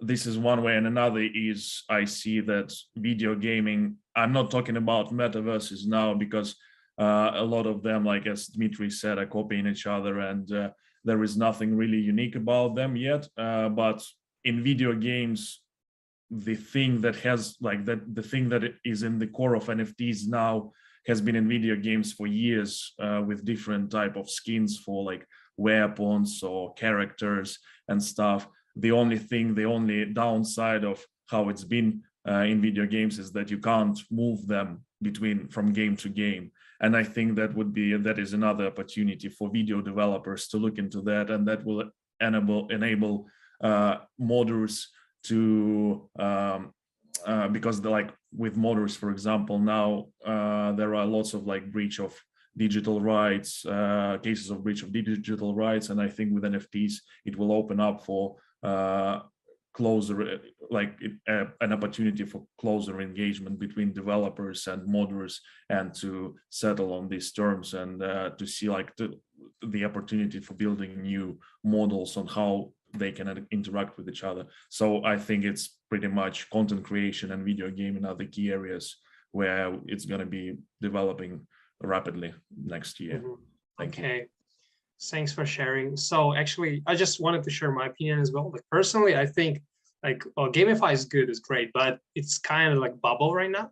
So I really agree with Mike. So maybe we need something more useful than just art, collectibles and stuff. So yeah, financial NFTs is much more, how to say, maybe not interesting. It's just can bring us more value, I guess, in the future. So yeah, financial NFTs is what we actually need and what market needs. So yeah, this is my opinion. I just wanted to share, hearing you guys. Thank you, Maxim. Yeah, thank you, Sergey. So now let's hear from Joshua. Joshua, how you consider the key NFT sectors? Echoing what others have said, I think gaming is going to be a crucial NFT sector. Although we're seeing kickback from popular gaming communities in the public off-chain, such as the reaction to Ubisoft's NFT release, I think 2022 will see developers and communities discover a way to implement and use NFTs in video games without relying on play to earn or financial investment. I think gamers are tired of being commodified. So I think throughout the year, we might see more community-focused participation utility NFTs, which provide value to gamers as opposed to taking value from gamers. In recent news as well, NFT sci-fi game Parallel plans to donate auction proceeds to the online learning platform Khan Academy. So I think this is a great example of how beneficial and valuable NFTs can be and how their incentives can be. And I think we'll see more cooperation and crowdfunding in 2022. I think we'll see an influx of game studios use NFTs and blockchain as a way to crowdsource and fund the development of games as opposed to relying on a traditional publishing model, following in the footsteps of projects like Decentralized, Axie, Sandbox, and Dimitri's game, which you mentioned earlier, similar to Hearthstone. Those kind of games, I think, will encourage mass adoption of NFT technology.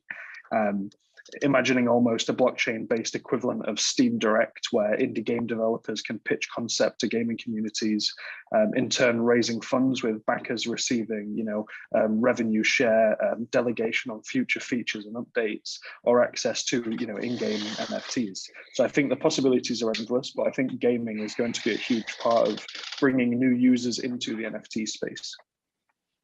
So thank you guys all. And yeah, I see all together the areas you just named make up a big chunk of the global economy. So that comes as a bit of a shock. I mean, of course, it's a positive shock. So yeah, so NFTs are going to take over the world and maybe knock out Ethereum, a couple more times in a way. Just kidding.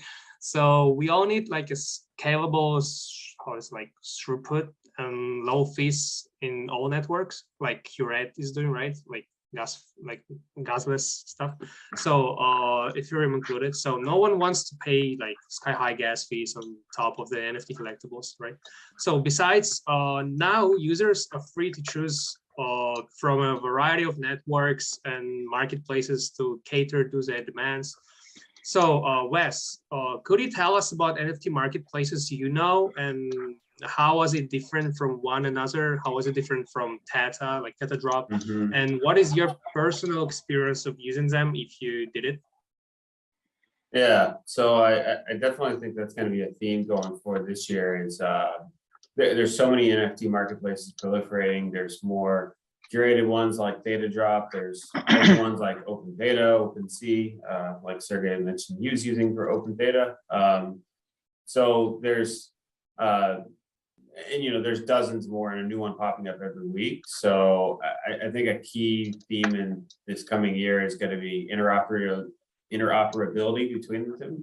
We actually are working with Curate this year, and Theta and T-Fuel are payment options on it as of this week, I think. Correct me if I'm wrong, James. And then we're on track to integrate Theta into their protocol a little bit later this year. And a big reason for that is we think that users are going to be spread out on so many different NFT platforms. There's going to have to be better ways to move your NFTs between them and to do it in ideally, I guess, is a relatively cheap way, because no one is going to see value if they have NFTs on 50 different marketplaces. It's just spreading liquidity just like on 50 different exchanges or on 50 different blockchains. The reason why these cross-chain bridges are becoming so popular, because being able to move your USDC between protocols makes it much more valuable. I think the same thing will happen with NFTs, where being able to move them between these different sites is going to be key. And if you're an NFT marketplace that's just a walled garden off to the side, it's going to be very hard to compete with ones where users can move value and move assets between them seamlessly. Thanks, Wes. Actually, yeah, really interesting. So noted. So what is your experience, James? Can you share it with us? Yeah, just to touch on about what Wes just said regarding cross-chain. So we have actually integrated T-Fuel and Theta token integration inside the app, which allows any of those holders to purchase over 75,000 NFTs within Curate, completely gasless, as well as physical goods. That's one thing I see NFT marketplaces heading to this year, which is cross-chain. Because like many of us have said here, there are so many marketplaces popping up every day. But I do feel the ultimate winners will be ones which give back and give more interoperability to users. So not just in form of NFT staking or even token staking, but also in cross-chain use. So you can get exposure to multiple chain NFTs in one place. Which is what we're doing at Curate. We're primarily a mobile app on iOS and Android, allowing anyone to purchase NFTs across a number of chains, including Theta, Solana, and Algorand. And then we have Binance Smart Chain and Polkadot coming up later. But also, I believe a bridge is going to be very helpful to the community, where you can, for example, take a Bored Ape, purchase it on Curate or on OpenSea, and then bridge it out onto Solana, take it onto FTX or Solana Art. So bridging and cross-chain is, I think, the future for this year. And yeah, I do feel like we are primed in a really good position just because we are gasless. We do have cross-chain in place, but also because of the bridge we're working on. And yeah, our relationship with Theta is really awesome, and looking forward to actually enabling chain integration where you can mint Theta NFTs within Curate. So yeah, those are my thoughts. Yeah, likewise, very exciting stuff. Yeah, great to hear. Actually, I don't know, did we help you to make it live or not? But I mean, I remember you guys, your first meet was on the last conference, right? So I hope you be affected to it somehow. Thanks. I think it was. Yeah, anyway. Yeah, since Tiger's connection is dead, I guess, just let's skip him. So next speaker is Mike. So Mike, what would you like to share on NFT marketplaces? Okay, I totally agree with Wes and James. And I think I can see two trends in the NFT marketplace. First of all, I think NFT marketplace are still in their very early days, especially decentralized the NFT marketplace. I would say we are still in the infancy stage. So I can see the first trend is that the more and more NFT marketplace will support some degree of financial operations, such as fractionalization, and many other speakers have mentioned staking and collateralization and maybe borrowing and lending, merging, splitting, things like that. And that will be, I think, will be a very incentive. There will be a very intensive competition around those operations support. So this is the first trend I would like to say I foresee. And the second one is, and I believe we will, we have to live with centralized and maybe semi-centralized NFT marketplace for a very long time. And as you see, that the OpenSea provides better user experience with its centralized infrastructure, and that's okay. And people like it, accept it for good reasons. Today, if you shift to a decentralized NFT marketplace, the gas fee will be intimidating, right? And it's very hard to implement some basic functionalities in DeFi marketplace. Give you an example. Technically, it's surprisingly difficult to implement something like sorting NFTs by their real-time prices. You can try it. It's very difficult. It's very difficult. So but that's a basic requirement of users, right? Some of the SOF users complain to us that why they cannot sort the SOF vouchers by their real-time prices. But if they can do some Solidity programming, they will know that it's so hard to implement it in the decentralized manner. So in my opinion, in the foreseeable future, we will still have to put some functionality on the centralized infrastructure. So we will live with the so-called centralized or semi-centralized NFT marketplace. They can provide us better user experience and the lower costs. So that is two trends I foresee. Okay, thank you. Yeah, you're welcome. So move forward to Lydia. So Lydia, what's your best and worst experience with all NFT marketplaces you tried? Okay, actually there are a lot of bad experience in NFT marketplace because of the extremely high gas fee and the very, very long waiting time to get our NFTs, to get our assets.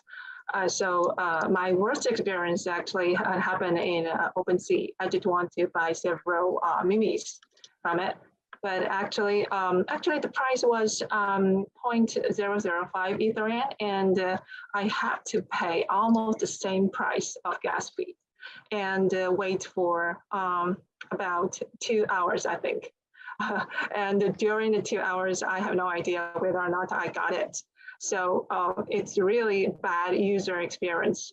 But I think nowadays, OpenSea's Rarible, Super Rare, they also trying to change this tech from the technology method or their infrastructure, I think. I'm not sure whether or not they will just add some more chains with EVM technology. Just to realize to cross-chain NFT transactions. That will help a lot to just optimize their user experience. And my best experience, I think, just about the lazy mint technology. I happened to just mint one NFT for myself, and it's just with one click, and whoa, I got it. I just can't believe it. That's it. I think there are a lot of things we can do because, Traderland is also an NFT marketplace with the multi-chain and cross-chain technology, with the lazy mint technology, and we also want to be the Shopify for most artists and gamify projects. So a lot of things we can do about it. Thank you. Yeah, you're welcome. Appreciate for sharing. So Robbie, how about you? How was your experience? Hello, Robbie. I forgot to turn on my microphone. Can you do me a favor and repeat the question for me? Yeah, so the question actually is, can you tell us about the NFT marketplaces you know, and how was it different from one another, and what's your personal experience of using it? Oh, I see. Okay. Actually, I have to confess, I'm kind of a newbie in the NFT space. I've been much more active with like traditional. Well, I won't say traditional, but with because everything is new in crypto, you know. So, but basically, I've been doing mostly stablecoin farming. So, so I'm kind of new to NFTs, but I've done a little bit of like NFT staking. So it's kind of like a farming for NFTs. So, there is a on Binance Smart Chain. There's a very large DEX called BuySwap. I think it's a #2 DEX, and they have like a whole whole like module on their website about called Robbies, and my name happens to be Robbie. So I bought like several Robbies for staking. So so basically it's just like farming. You buy the Robbies, you can trade them, you can collect them, and then you can trade for like kind of go up to like a higher level. So they have like a 6-tier system. So it's kind of like a game. It's a little bit gamified a bit, you know. So so that's my kind of my major experience so far with using NFTs. My founder in OpenSky, my founder is he's way more into, you know, he's like way into NFTs. He has a CryptoPunk. He has a World of Woman. You know, he has like some other kind of famous NFTs. So he's really into it, you know. But I'm just kind of getting into it now, basically. Okay, I can see like your experience is more like just positives and any other speakers today. You're just enjoying minting, like I'm just I think that like DeFi, you know, like DeFi in general is the coolest thing I've ever seen in my life. You know, like this is, my background is in traditional finance. You know, I used to be a trader for a hedge fund, and you know, like Warren Buffett, you know, he's world famous for making, you know, he made like 30% a year for his whole life, basically, you know, and he's world famous, you know. In DeFi, sometimes I make 30% in a day or 30% in a month or something. So it's just it's so weird. It's like super easy to make money at the moment. You know, I'm sure it will get more difficult going forward. Right now, it's pretty crazy times out there. You know. So. Okay. Yeah, let's get to the point and back to NFTs actually. So, Dmitry, what was your experience? Can you share it with us? Since you also used to work in a lot of different NFT marketplaces, you can tell us a lot of. No, I didn't work a lot of NFT marketplaces. Only one Several. NFT marketplace is no. Only one NFT marketplace is Treasureland, and I think Lydia said about that. And the best experience was on Near Chain and BSC and Polygon. The best trading experience. It doesn't matter. It doesn't really matter which kind of marketplace, but it's matter how fast, how much you pay fees, all these things. The second thing is the worst is definitely on Ethereum. So I don't like to buy anything on Ethereum because you don't need to pay that fees and hard to sell. So I always have concerns about liquidity of these NFTs when I'm buying it. How long time I need to hold it, and what will happen in future about this. So many people are concerned about it. And I think the best experience was on Treasureland and near chain using Meanbase and Paras marketplaces. Very fast, very easy. Everything in 1-2 seconds. You bought, you got it, you have it. You just hold it. That's all. So this is how it should be. Another thing is about how you search for like what is the searching engine and kind of like what kind of options you're using to search for different NFTs. So this is very suitable, very cool thing in I think OpenSea. OpenSea is a leader of this thing, so kind of these tools when you can search by different types of things, kind of like rarity or a price or a price section. It also shows the price section in the past 3 months, 6 months. So it's like a very professional trading tokens platform, and you can search for good things. So basically, I think this is the most important thing, because OpenSea for a long time is a cool tool, but another problem, it's on Ethereum, and I think it's a concern for many users. But at the same time, this is a value because it's on Ethereum. So these NFTs, if they really value, they can stay valuable for a long period of time. Because for right now, for many people, Ethereum is kind of original network where the most expensive NFT exists.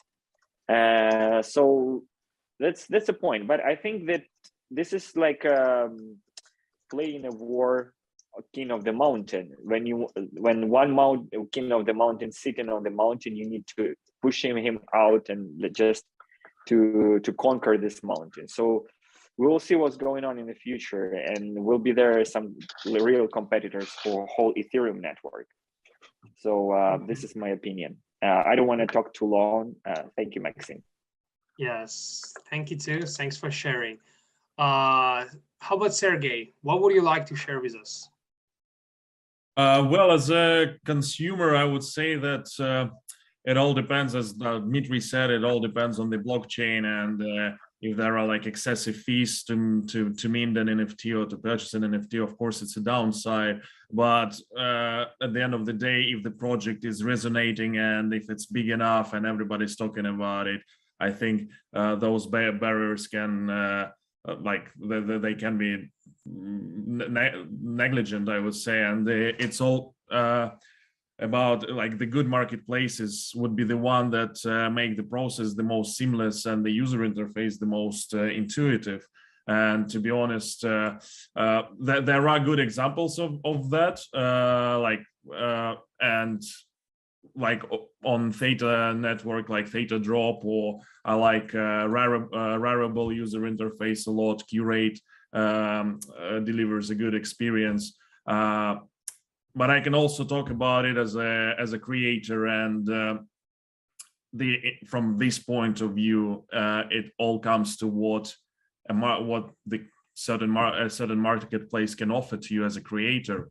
Obviously, big marketplaces like OpenSea or Theta Drop, they can offer a huge amount of potential buyers.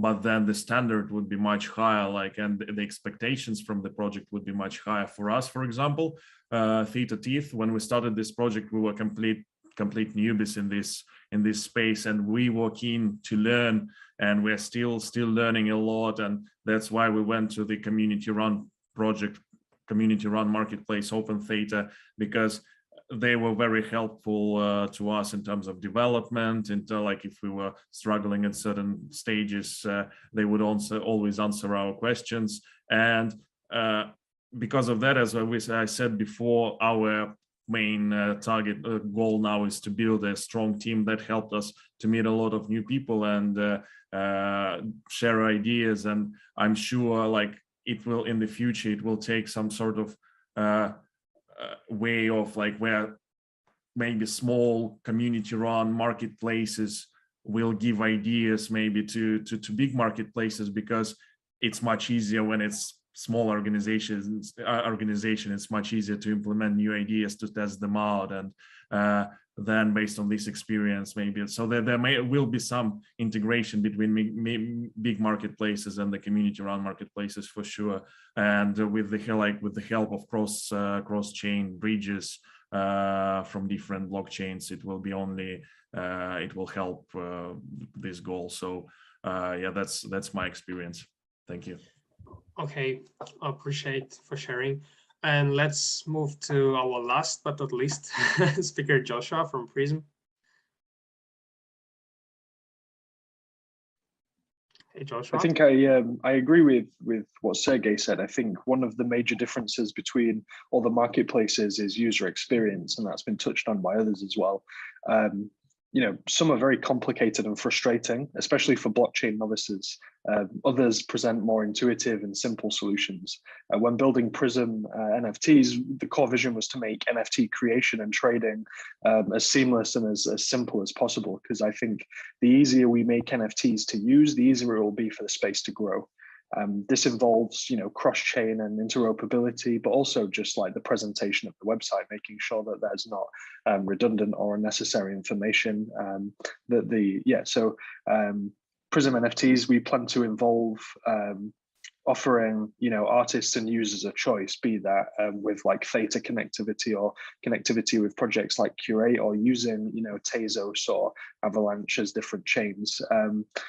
We hope to adapt to market demand. And I think the relationship between primary and secondary marketplaces should really be encouraged. The NFT space is so new, yet it's really broad, it's huge. There are tens of thousands of artists, businesses, and industries. And I bet things no one has even thought of yet that could benefit from NFT technology.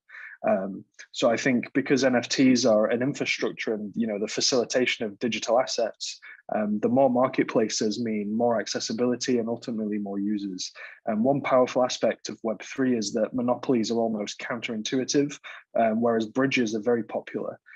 The more projects that are combined, innovating, networking, driving NFTs forward, I think the more potential will be unlocked, and we'll move towards this almost final destination of what NFTs can and will be. Yeah, those are my thoughts. Okay, appreciate. Thanks a lot for everyone, like for all of you guys sharing your opinions. It's really important, like positive and negative, like any feedback now is much really needed, like for like in the NFT industry, right? So frankly speaking, quite nascent now, yeah. So it moves and ever increasing speed. It's supposed that 2022 will be another good year for growth and quality development. So yeah, Wes, what is your forecast for the NFT markets in the new year? Yeah, I think overall they're going to continue growing at the pace you saw in 2021, but it's going to change a lot. I think you're going to see more of a focus on useful NFTs, whether it's because they're integrated into ticketing protocol or within games, less so focused on just art and profile pics. Not that they don't have their place, but I think that's a bit started to run its course, and you're going to see more in-depth use cases going forward, and that's what's going to drive the next leg up in NFT trading. Pretty short. Okay, thanks for sharing. Thank you. So James, what are your expectations from NFTs in 2022? Yeah, my answer is also very short and sweet. I think the floor on blue chip NFTs are going to see all-time highs this year across top 25 NFT collections. I just see a lot of demand happening, especially as a lot of their play-to-earn games, their metaverses, their members-only clubs start to open up this year. I also see a lot more acquisitions and investments into NFT projects.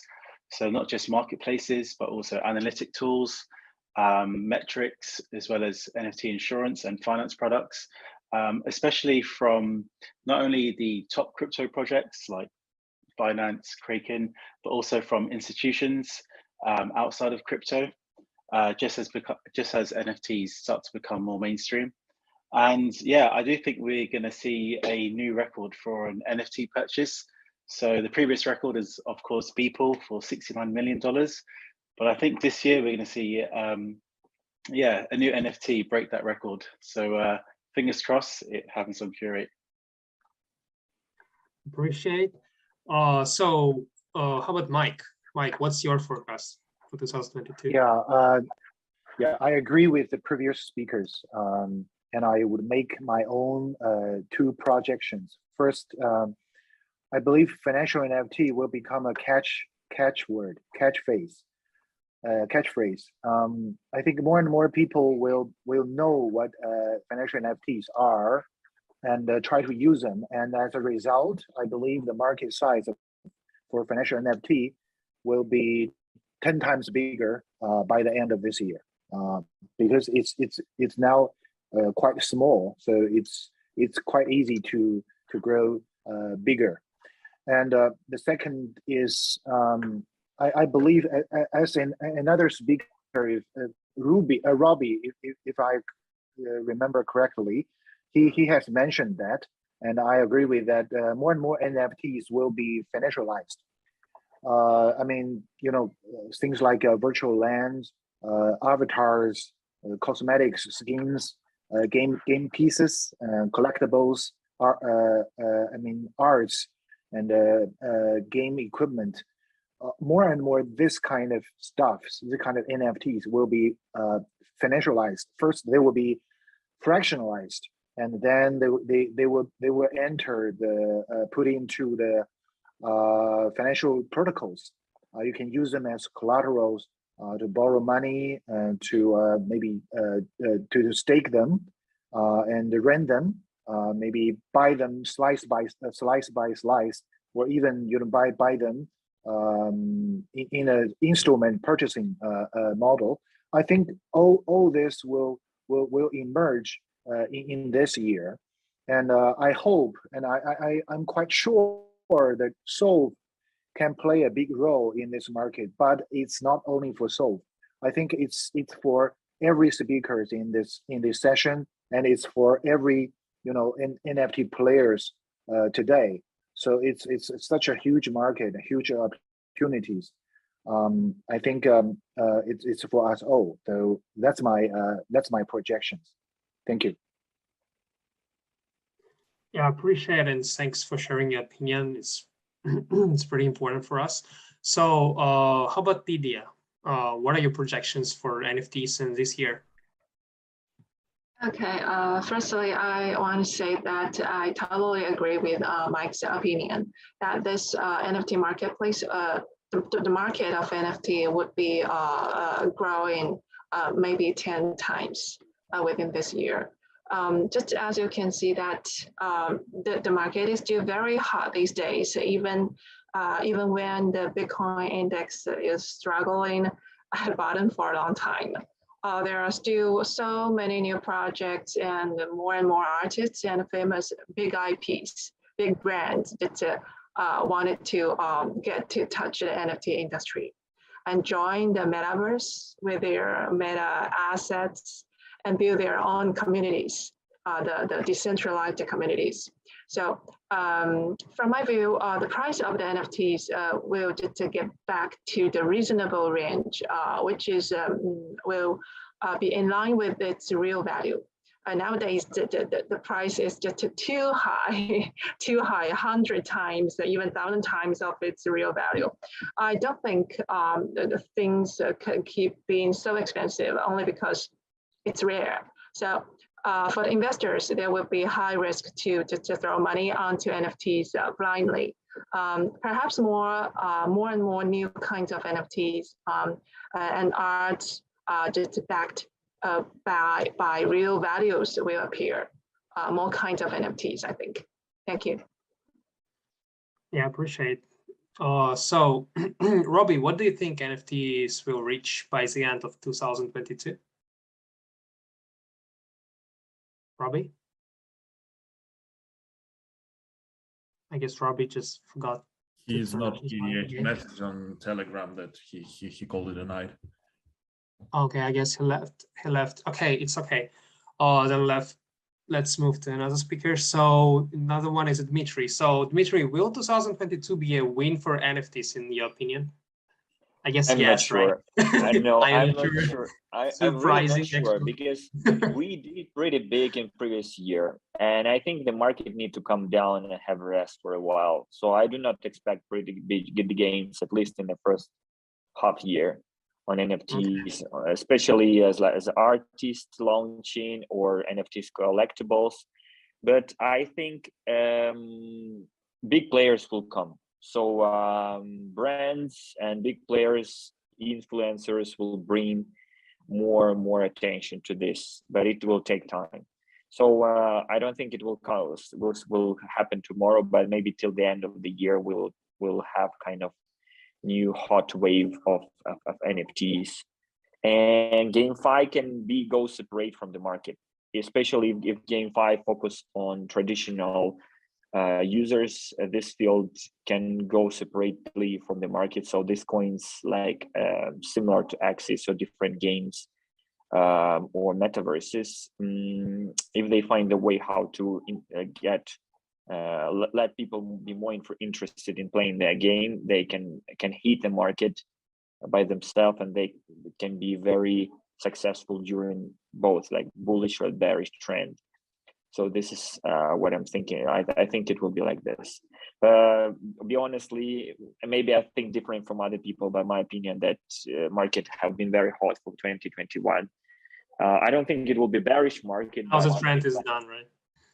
Yeah, it will be up and down, and I do not expect the big gains till June, July. Let's say like that. Okay. Yeah. Pretty interesting opinion, and I didn't expect actually you gonna say it. Okay. Yeah. But it's good time. It's good time. Still good time for building your project. It doesn't mean when. I mean, if you build in your project in a crypto, it doesn't mean you're building it for 1 month or 2 months. Yeah, you're sure. building it for a long period of time. So you shouldn't have concerns about this. It definitely will be there, but we don't know when. And let's do not say it will happen tomorrow, because let's say honest and if longer you project, it's more safe for you to expect some gains. This is my opinion. Yes, yeah. Thanks for sharing. And let's move to Sergey. Sergey, can you please share your expectations for 2021 with us? Yeah, thanks for asking. I would say if one of the words of 2021 was NFT, I think the word of 2022 would be utility NFT. Obviously, those art NFTs that made it into top 25, as James said, they will, I think, stay there for long because they already carved their names in stone, and they always be like that. It will be treated like Picasso paintings, and it will always be treated as pioneers of NFT industries. And I've heard it depends on the other industry as well, as I've heard about CryptoPunks, for example, they're going to be making a movie about them. So that will obviously affect the whole industry as well, and positively, of course. But smaller NFT art projects, it's going to be harder times for them, I think, because I think people and the market overall become oversaturated with these art projects already, and that's why utility will be very important. It will be either utility or very clear long-term roadmap. Yeah, sorry for interrupting, you just nailed my opinion as well. You just nailed my thoughts about sorry about it. We can echo that if you want. Yeah, I mean, yeah, because I personally also think that NFT needs more utility. Yes, and just picture or something. Yeah. So art-wise, I think we've seen the peak already, but yeah, this year it's going to be all about utility and how other industries like video gaming, film, like streaming, and will adopt it. It all depends on that, but I'm looking very positively, and I think NFTs can be seen also as a safe place for crypto enthusiasts when the market is down as well. So I'm actually very happy to see that we have NFTs around, so people have still to talk about something and discuss and stay in crypto space, because when it was last crypto winter in 2018, the market went silent for 3 years, for 2 or 3 years, and that's it. But now we have NFTs, and it's a good thing for the industry overall. So I'm very positive about it. Thank you. Wish you good luck with the project this year. Sorry guys, but Lydia, did I skip you, or I guess I skipped you, right? You didn't share your opinion yet. Me? Yeah. I think I've already said it. You said it. Sorry, I'm just confused. It's okay. Yeah, it's okay. So yeah, and then our last speaker is Joshua. So what's your forecast for 2022? Yeah, so I think I sit kind of close to what James was saying about art and seeing records in NFTs. So I think in 2022, the NFT market will surpass all of last year's records. I believe investment firms and community DAO projects will collect and invest in blue chip NFTs as they see the space survive beyond the initial year and the initial trend. I think we'll see traditional hedge funds and financial institutions take a bet on NFTs. As like what Jan says, as financial NFTs become more popular and more secure and more stable, we'll see traditional hedges of money move into the NFT space. I think I'm pretty confident that we'll see a one-of-one NFT sell for over $100 million. I think it'll be a double-edged sword where it's an individual who's wanting to make a statement, who's wanting to say, you know, here is $100 million NFT, similar to the way the Beeple was sold. I think more and more corporations and huge companies will use NFTs as a marketing gimmick, hoping to, you know, ride the wave. I think some will do really fun, really incredible projects, but I think some will be undoubtedly a little bit cringe. So I think we'll see a little bit of turbulence with the public sentiment there. As Coinbase plans to launch their NFT marketplace, I think we'll see record volume and NFT holders. And I think other chains like Binance Smart Chain, Tezos, Solana will see even more adoption, and the ETH market dominance will diminish. Although, even though the market dominance will diminish, I think the overall Ethereum spend on NFTs will increase. Coinbase getting into NFTs will be really good, I think, for cross-chain and community-driven marketplaces. I think it will really allow them to flourish by opening the doors to record numbers. I think Coinbase have something like 75 million registered users. So I think once these users discover Coinbase's limited custodial and centralized model, they'll move towards more community-driven, open source NFT marketplaces. And I'm hoping that in 2022, we'll see the gradual transition in public sentiment. There's no denying that the wider public is still ambivalent towards NFTs and believing them to be worthless or pointless, which comes into the point many have made about utility NFTs. I think everyone on this panel will agree that NFTs are just as valuable as they are useful. So I think we'll see more positive reception alongside scaling solutions, environmental concerns. And as NFTs are overtly useful, public sentiment will increase, which will only bring more users and more cash flow into the space. Oh, really? Thanks for this opinion. It's really valuable and important. So yeah, actually, I just wanted to share my opinion as well. As I just mentioned, and as just Sergey said, that we need more utility than just like maybe just, you know, arts, which is like a tons already, and it's kind of useless. And it makes NFT, like it makes people to think that NFT is like a trash, another like, you know, scam or something. So, but I think personally, I think NFT is a really great thing, and we really need it. So, and it can change like our world maybe. So in terms of, it's good in terms of like arts, like, oh, I don't know, DeFi, like everything, right? So we really need it. But I hope 2022 NFT will be more regulated maybe, because we need some regulations in it. Because recently we have like a lot of scammers, you know, like people who just stealing like maybe some rights, like, you know, how to say, like the right for like portrait rights.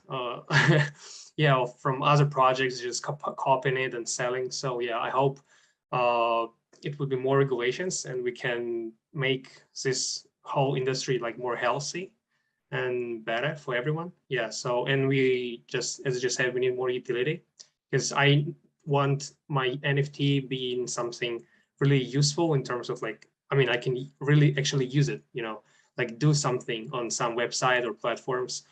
So instead of just, you know, just watching it on my computer or use it as an avatar, I mean, which is great, but I mean, to be honest, like, right, we can just download any pictures and set up as an avatar. So yeah, I hope to see like more financial NFT, of course. hello, Mang. Yeah, and yeah. So it's all very like reassuring, and I'm looking forward to the year and to check whose expectations for closely to reality. So this was amazing, guys, and I have no doubt that NFT market will continue to innovate and surprise everyone, surprise everyone from us, right? So, and every users and every person from our audience who's watching us. So yeah, and thank you so much for taking your time to join this panel and share your insights with viewers of Synopsis. And with me personally, it was really interesting to hear. So let me remind that Synopsis is organized by blockchain consultancy company Calibri Group and the cryptocurrency calendar Coindar. So thanks everyone for watching. I'm Maxim Sukhanosik, I'm CEO of Coindar, and see you at Synopsis. Goodbye. Thank you. Goodbye. Goodbye.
Welcome to the Theta Network. Earn T-Fuel crypto rewards simply by watching live streams and videos. As you watch and share with others, you're contributing to the decentralized Theta Network, all powered by Theta's native blockchain. Discover the future of video delivery at thetanetwork.org. In this video, we are going to take a detailed look at how Solve Finance has become the pioneer for financial NFTs, using its own Solve vouchers as an example. If you haven't watched our previous video on VNFT, you can do so in the link below. Empowered by the VNFT token standard, Solve Vouchers is a decentralized application for creating, managing, and trading allocation NFTs, which are to become a new asset class for financial NFTs in the world of DeFi. For this video, we will be specifically looking at how vouchers can be used as lockup allocations for projects and how it solves liquidity problems in the process. Our Solve vouchers are splittable, composable NFTs that lock a certain amount of tokens and unlock according to a programmed vesting schedule. That means our vouchers can be deemed as a semi-fungible asset, which can be combined when they share the same lockup period as well as lockup mode and same underlying asset type. You can split your voucher into multiple parts and auction each off individually on a platform like OpenSea. To mint a voucher, projects go to solve.finance and deposit accepted assets into the smart contract. Once the tokens are locked, projects will get the voucher as an NFT to represent the locked allocations just deposited in the smart contract. Not only can projects and teams freely convert assets into vouchers on Solve, but they can also choose how their locked allocations get distributed through the smart contract. For now, your options are linear, which means they will get released based on the block height, staged, which allows you to release chunks at a specific period of time, or as a one-time release with a date also set by you. Regardless of which release schedule you choose, you will be able to set the maturation date of the voucher, ensuring that the assets within are released when you want them to be.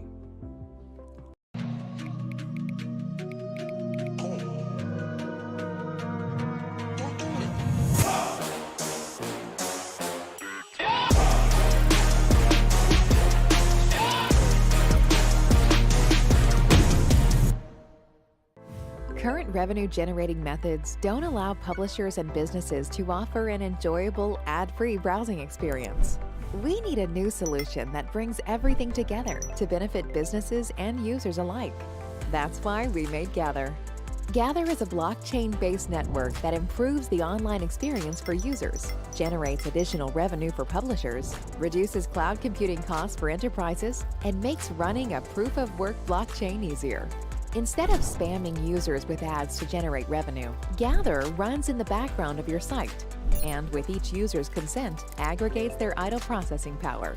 Then it distributes said power to enterprises for cloud computing and to developers for cryptocurrency mining.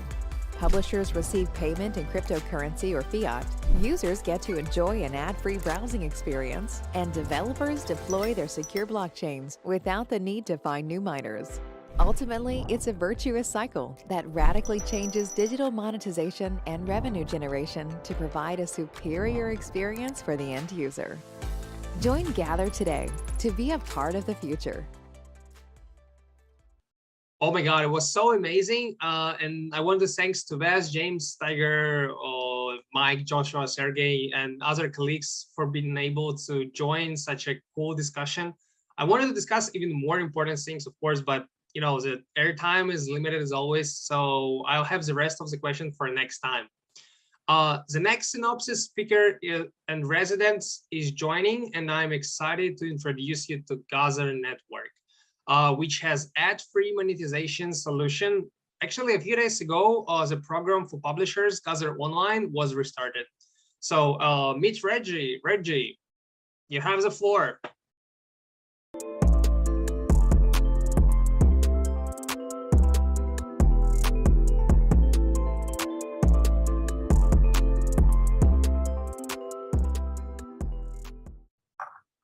Hey everybody, I hope you're doing well and staying safe during the current pandemic and what's going on with the new variant. It's a pleasure to be back. Thank you to the team for having me back again. It's great to be here. So let's get right into it. Quite a few updates since I think I last spoke. One of them being right now, we have bridged Gather to Binance Smart Chain. So there's a BEP20 version of GTH, which has its own liquidity providers incentive program on BSC as well. You can check it on PancakeSwap or any of the other explorers that or decentralized exchanges that exist. I do believe the APY is a lot higher on PancakeSwap or BSC compared to Uniswap, and with the low fees that are involved, it's very fruitful for the community. Another very exciting piece of news, which we announced a while back, was Gather was awarded a $600,000 development contract for an ATM network in the US. Essentially, this will be using Gather tokens to transact instead of using the banking infrastructure. So we won this contract to develop the software that's required and then move their transactions over to the Gather blockchain. So it's very exciting because that's real world revenue. And as part of our tokenomics, we dropped about $200 worth of USDT to all Mastnode holders as well. So that doesn't sound like much, but it's just the beginning. And as we get more revenue coming in, those airdrops will increase as we just outlined in our vision in the tokenomics.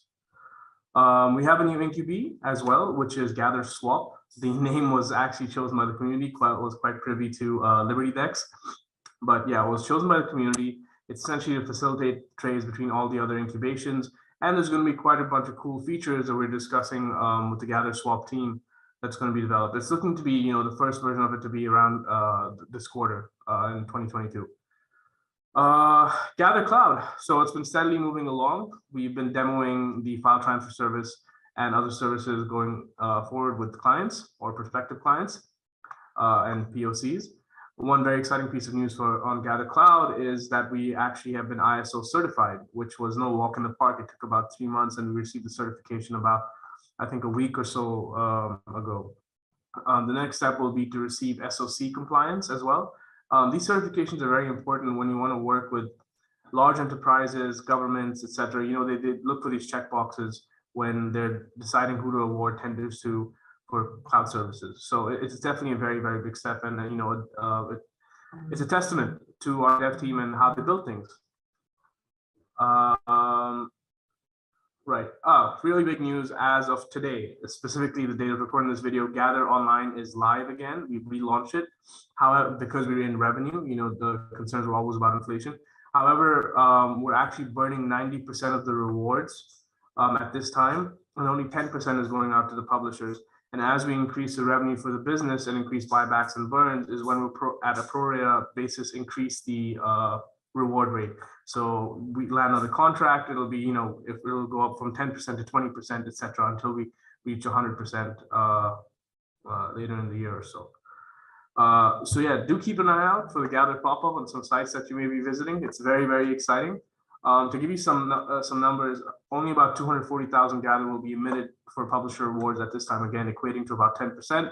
The other 90% will be burned, which will be verifiable online. 15 million was generated, 15 million Gather was generated during the offline period, which is being burned as well, which is verifiable with the burn address. Some news, maybe it's a little older, but we might have announced it, is that Redbeard Ventures took a position in Gather as well. They participate in Dapper Labs and quite a few large sandbox as well, companies out there. So we're very excited to have them on board. This is, as our planned Series A that's going on. So, welcome Redbeard. And yeah, that's about it. And just thank you for the support to the community, especially, with the hack that happened with Sendex, with the patients. I do believe we mitigated it as best we could. Stay tuned for further updates. Thanks, everyone. Current revenue generating methods don't allow publishers and businesses to offer an enjoyable ad-free browsing experience. We need a new solution that brings everything together to benefit businesses and users alike. That's why we made Gather. Gather is a blockchain-based network that improves the online experience for users, generates additional revenue for publishers, reduces cloud computing costs for enterprises, and makes running a proof-of-work blockchain easier. Instead of spamming users with ads to generate revenue, Gather runs in the background of your site, and with each user's consent, aggregates their idle processing power. Then it distributes said power to enterprises for cloud computing and to developers for cryptocurrency mining.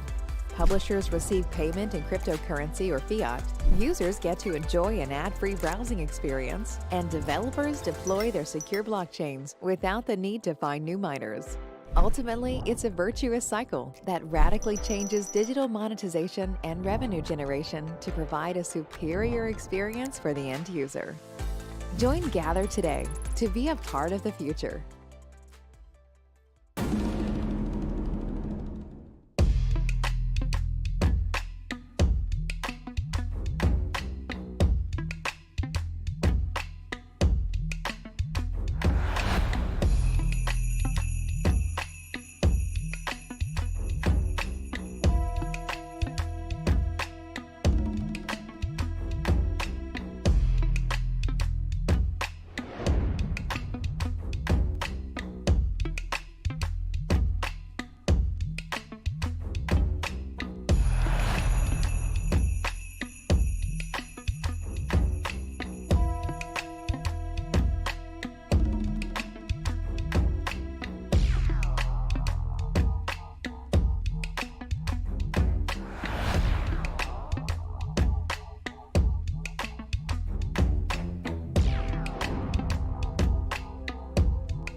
Reggie, thanks for sharing. And IVO as a CoinDart.org works really closely with Gather Network, and this cooperation is actively developing.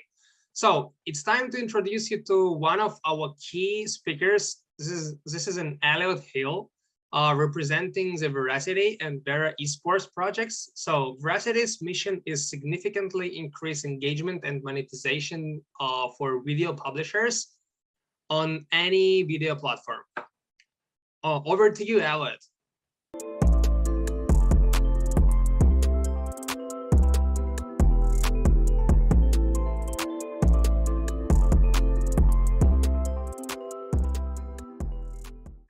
Hi, Maxim, and thanks for having Verasity on Synopsis. I want to start by saying that we're really, really pleased to be here. We've been sponsoring Synopsis for about 4 years now. We really love your guys' events. I'm sure this is going to shape up to be a really awesome event, just like always. So thank you to all the Synopsis team. For all of our Verasity fans watching, do go and follow Synopsis events on Twitter because they're doing really great stuff. And we're very proud to support them from both Verasity and Vera eSports. So today I'm going to talk a little bit about building the next generation blockchain-based anti-fraud solutions. So for those of you who are already familiar with Verasity, you know that this spans both the ad tech industry and it also now spans and extends into NFTs. So we're going to talk a little bit about that. We're going to revisit where we've been during Q4 2021, and we're also going to have a look at what's ahead in Q1 and Q2 in 2022, and think a little bit about the milestones that we're going to achieve and what we're going to build throughout the coming year. So once again, Maxim, really great to be here, and I'm going to jump in. So in Q4 2021, our key focus was on the Brightcove integration. So we announced this shortly before Christmas. It's an early Christmas present to a lot of our community. This is one of our biggest milestones to date, and the significance of this partnership really can't be understated. So we joined the Brightcove marketplace, which is essentially one of the largest publishing platforms in the world. So Brightcove power around 50% of the global video publishing market, and they have over 3,000 publishers as clients and customers. And these publishers are some of the biggest brands and some of the biggest video platforms in the world today.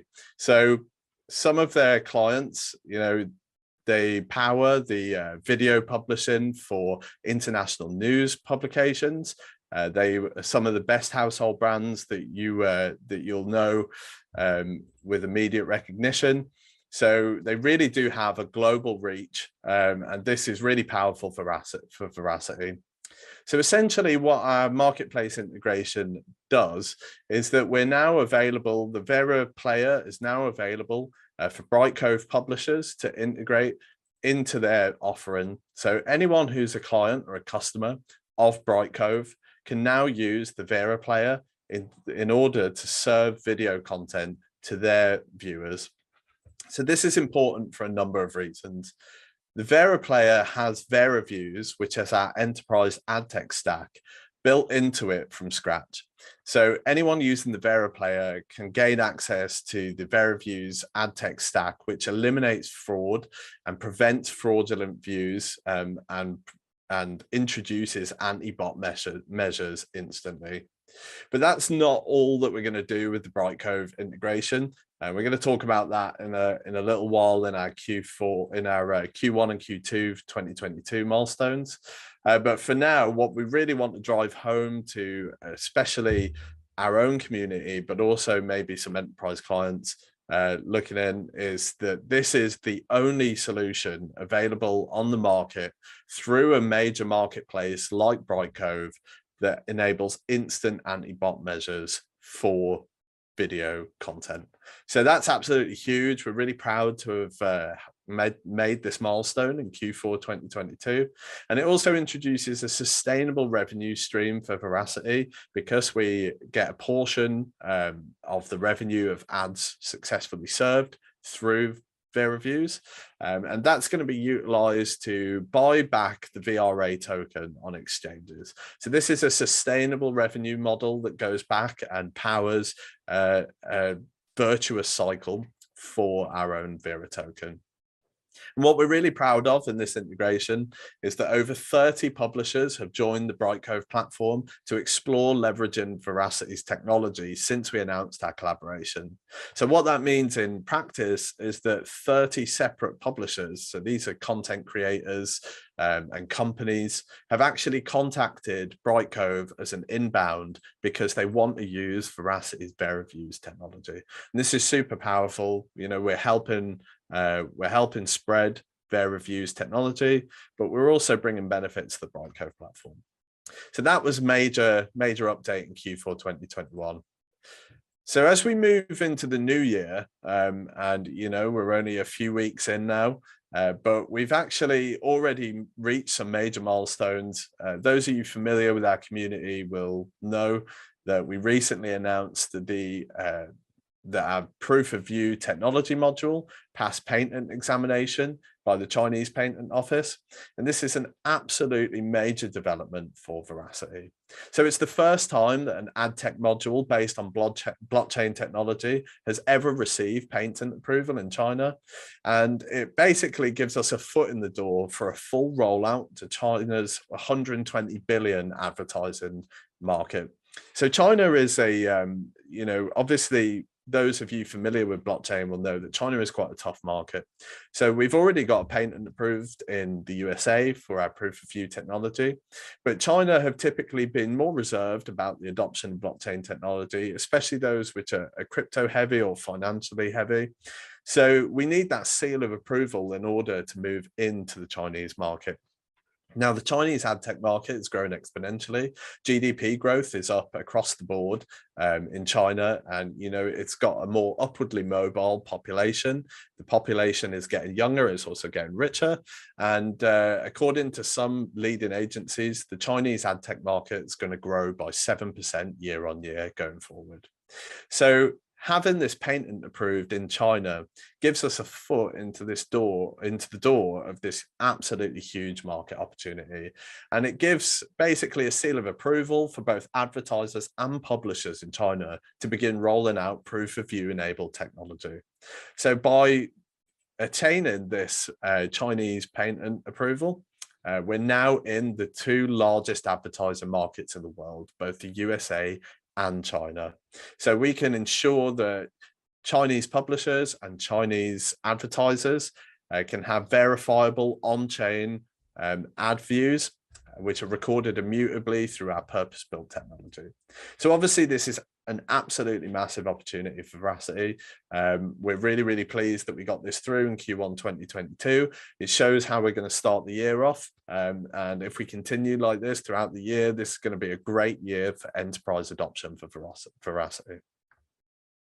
But that's not all we did in Q1 2022, and obviously there's still some time left in Q1 2022, quite a lot. So we also, you know, already in January, we've completed a major rebrand across all of our product verticals. So if you head over to veracity.io today, you'll find a refreshed website and a refreshed brand image. And this is across all of our products. So we've integrated updates into the Vera wallet as well. We've also attained recently, you know, last week, we announced that we had listed on Huobi Global. Obviously, they're one of the world's highest volume crypto exchanges. They're really, really important in East Asia. So that's a major, major milestone for our VRA token and the liquidity of our VRA token. And we integrated CSV export functionality to Vera Wallet. So this is what appears to be a small update, but it's actually really, really significant for allowing our community users and the users of Vera Wallet to export their transaction history and use this for tax reporting software. So you can go ahead and use this with things like Coinly to process your tax. And this is going to be even more important during 2022 because we just announced that we were going to extend our staking program for another year until 2023 at a APY of 18.25%, which is obviously a really, you know, good reward to our users. And now they can easily calculate that reward, export the transaction history, and use it for their reporting. And we also in 2022 brought on a new communications director. That's actually me. So I joined on the 1st of January. It's been a steep learning curve because we've announced so many new things in January. And I'm really excited to be here and push forward the mission of Verasity on platforms like this. And hopefully we're going to be doing a lot more of these events in the future. So looking ahead, obviously we had the major Brightcove integration in Q4 2021, and that was a really big milestone on our wider roadmap. But also, you know, not just, this isn't a one-time event. One thing that we really want to get through to our community and to the wider blockchain ecosystem is, you know, there's announcements in blockchain that are made once, they come and then they go. But this is an ongoing business relationship, and it's an ongoing revenue stream. And this is going to develop over the course of 2022 and beyond and become a really big part of what Verasity offers to enterprise clients. So the integration into the Brightcove ecosystem and embedding ourselves more deeply into that ecosystem is going to be a core focus in Q2 2022. So specifically, we're going to continue integration natively into the Brightcove media player. So as you may remember, I said that we had deployed Veraplayer on Brightcove Marketplace, and that's true at the moment. Brightcove users can go and integrate Veraplayer and they can get Vera views that way.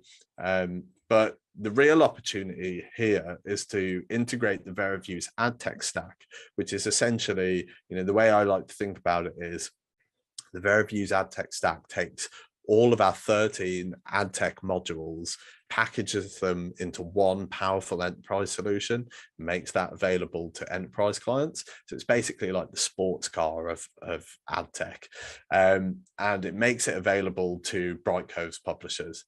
So while they can get that at the moment through the Veraplayer, most of these publishers actually most of their content sits on the Brightcove player. So it's Brightcove's proprietary media player. It's a HTML5 enabled player. So it's got broad functionality. It's really easy to implement.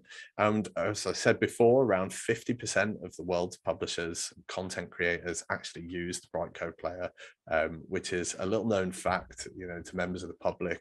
Probably everyone watching this video, this conference, will have used the Brightcove media player at some point.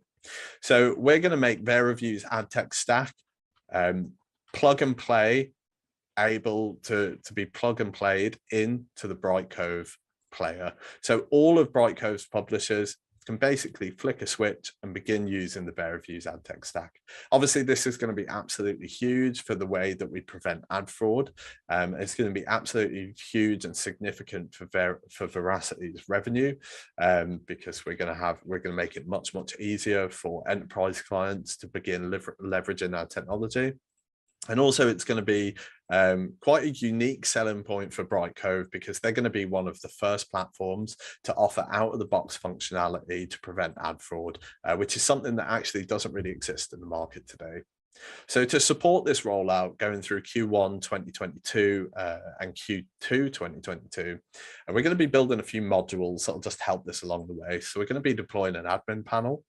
This is for Brightcove publishers to enable them to serve more ads and track how their ads are performing. And that'll tie into the analytics dashboard that we're building, which is used for tracking ads served through VeraViews on the Brightcove platform. And eventually this will be packaged into a closed beta, which will be an entire enterprise solution through Brightcove that leverages VeraViews and eliminates ad fraud. So when Brightcove publishers use VeraViews, we expect that their engagement rates, their click-through rates will increase, and their fraud rate will drop. So for each dollar of brand spend, for each dollar that advertisers are spending on ads, they'll get back multiples of their dollar value, you know, which is totally opposed to the current market state, which is that they lose around 60% of that value to ad fraud today. So this, alongside our other milestones and our other integrations, poise Verasity for incredibly strong enterprise growth throughout 2022. And that's what we're really excited about. That's one of the key messages that we want to get across, that the Brightcove integration is not just a single announcement and we're done. It's going to be a you know, an ongoing relationship. It's going to be a transformative technology, and it's going to be one of the most significant uses of blockchain in the real world today. So we're really excited for 2022. We've got a lot planned. But that's not all. Looking beyond our Brightcove integration, obviously that's a really key part of what we're going to do. But we've also got other stuff planned as well. So we also have our NFT marketplace rollout. So after the VeraViews Brightcove live launch, so we've got the beta launch first, then we're going to move to a live launch where all Brightcove publishers can leverage VeraViews. Throughout the remainder of Q2, we're going to focus on rolling out our NFT marketplace and our anti-fraud offering for NFTs. So obviously NFTs, everyone watching this, everyone will know that the NFT market has absolutely exploded in the past year and a half, nearly 2 years now.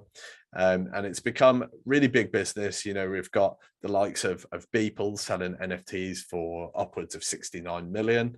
And there's been some eye-watering amounts of NFTs sold.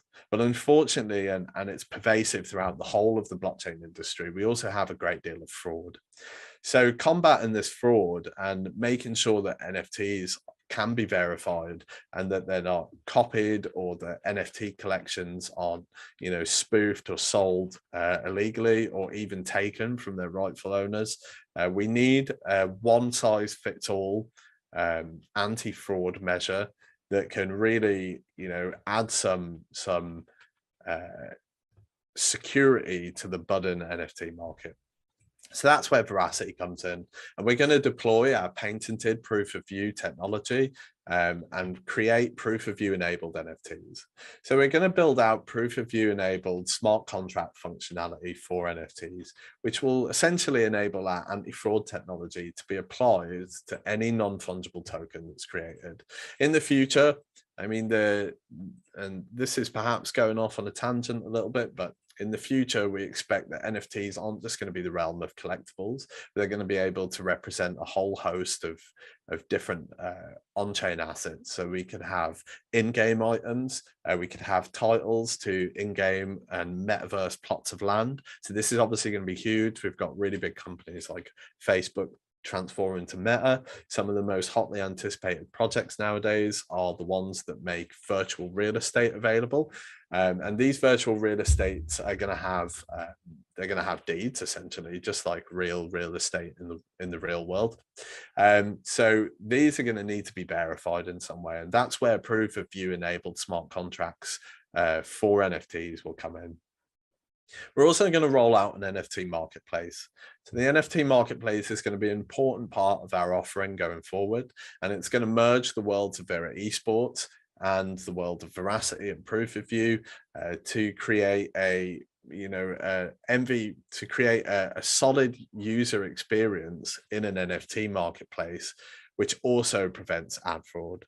So we're going to make esports-based NFT collectibles available. These could be in-game skins, in-game items, and we hope to leverage some of our partnerships in the esports arena and the esports space to create one of the leading NFT marketplaces for esports. So we're going to have more on that as the year progresses, as we onboard and announce some partners who can help us achieve that goal. We're going to have some announcements around what that NFT marketplace will look like. This is going to be a major focus for us throughout the latter half of Q2 2022. And our users and those watching this that want to get involved, the first thing you can expect that will be public facing will be the NFT marketplace beta. So once we move out of the closed beta, and this closed beta will be an ongoing beta with our gaming partners. So the partners who we onboard later this year and announce shortly will be instrumental in building out the early functionality for the NFT marketplace and making their in-game assets available through our NFT marketplace. And then after that, we'll move to a public beta where our users can interface with our NFT marketplace. And if you head on over to the updated Verasity.io website, you can actually see the landing page for our NFT marketplace today. So you can get a feel for what we're going to build there, some of the functionality that we're going to deploy and a little bit about what that might look like in real life. So that's where we've been. That's what we're building. We've got a lot coming up for for 2022. We've already done a lot in Q1. Obviously, January is not even out yet, but we've already delivered on some really huge milestones. And we want you to join us on this journey. So we're going to be announcing a lot more news during 2022. So if you want to stay up to date with that, do come and follow us on Verasity Tech on Twitter, or join in the conversation on Telegram. You can find the links in my presentation here. And also make sure, as I said before, that you also follow Synopsis. We've been sponsors of them for some years now. We absolutely love their events. So thanks, Maxim, for having us. It's been a pleasure to be here.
Thank you, Elliot, for amazing performance. And we meet the next speaker. It's Konstantin Shirokov.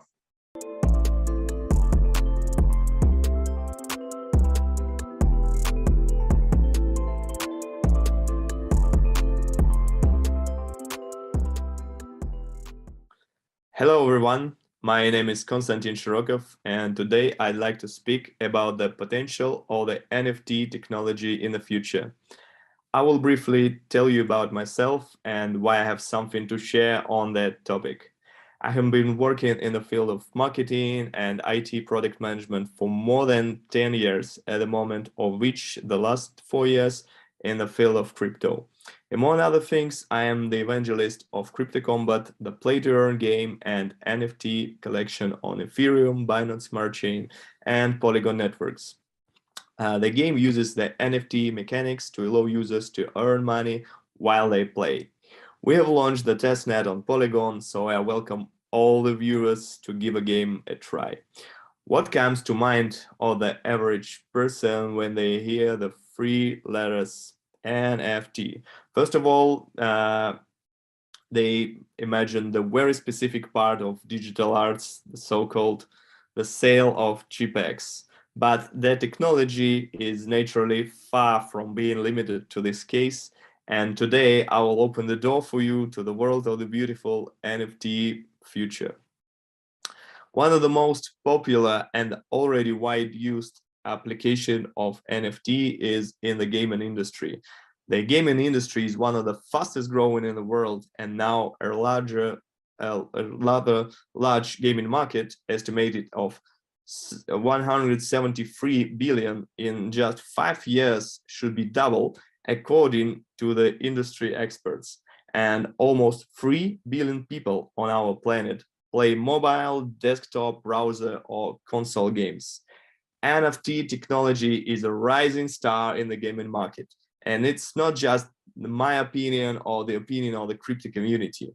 Andrew Wilson, CEO of a company, Electronic Arts, called NFT, the future of the gaming industry.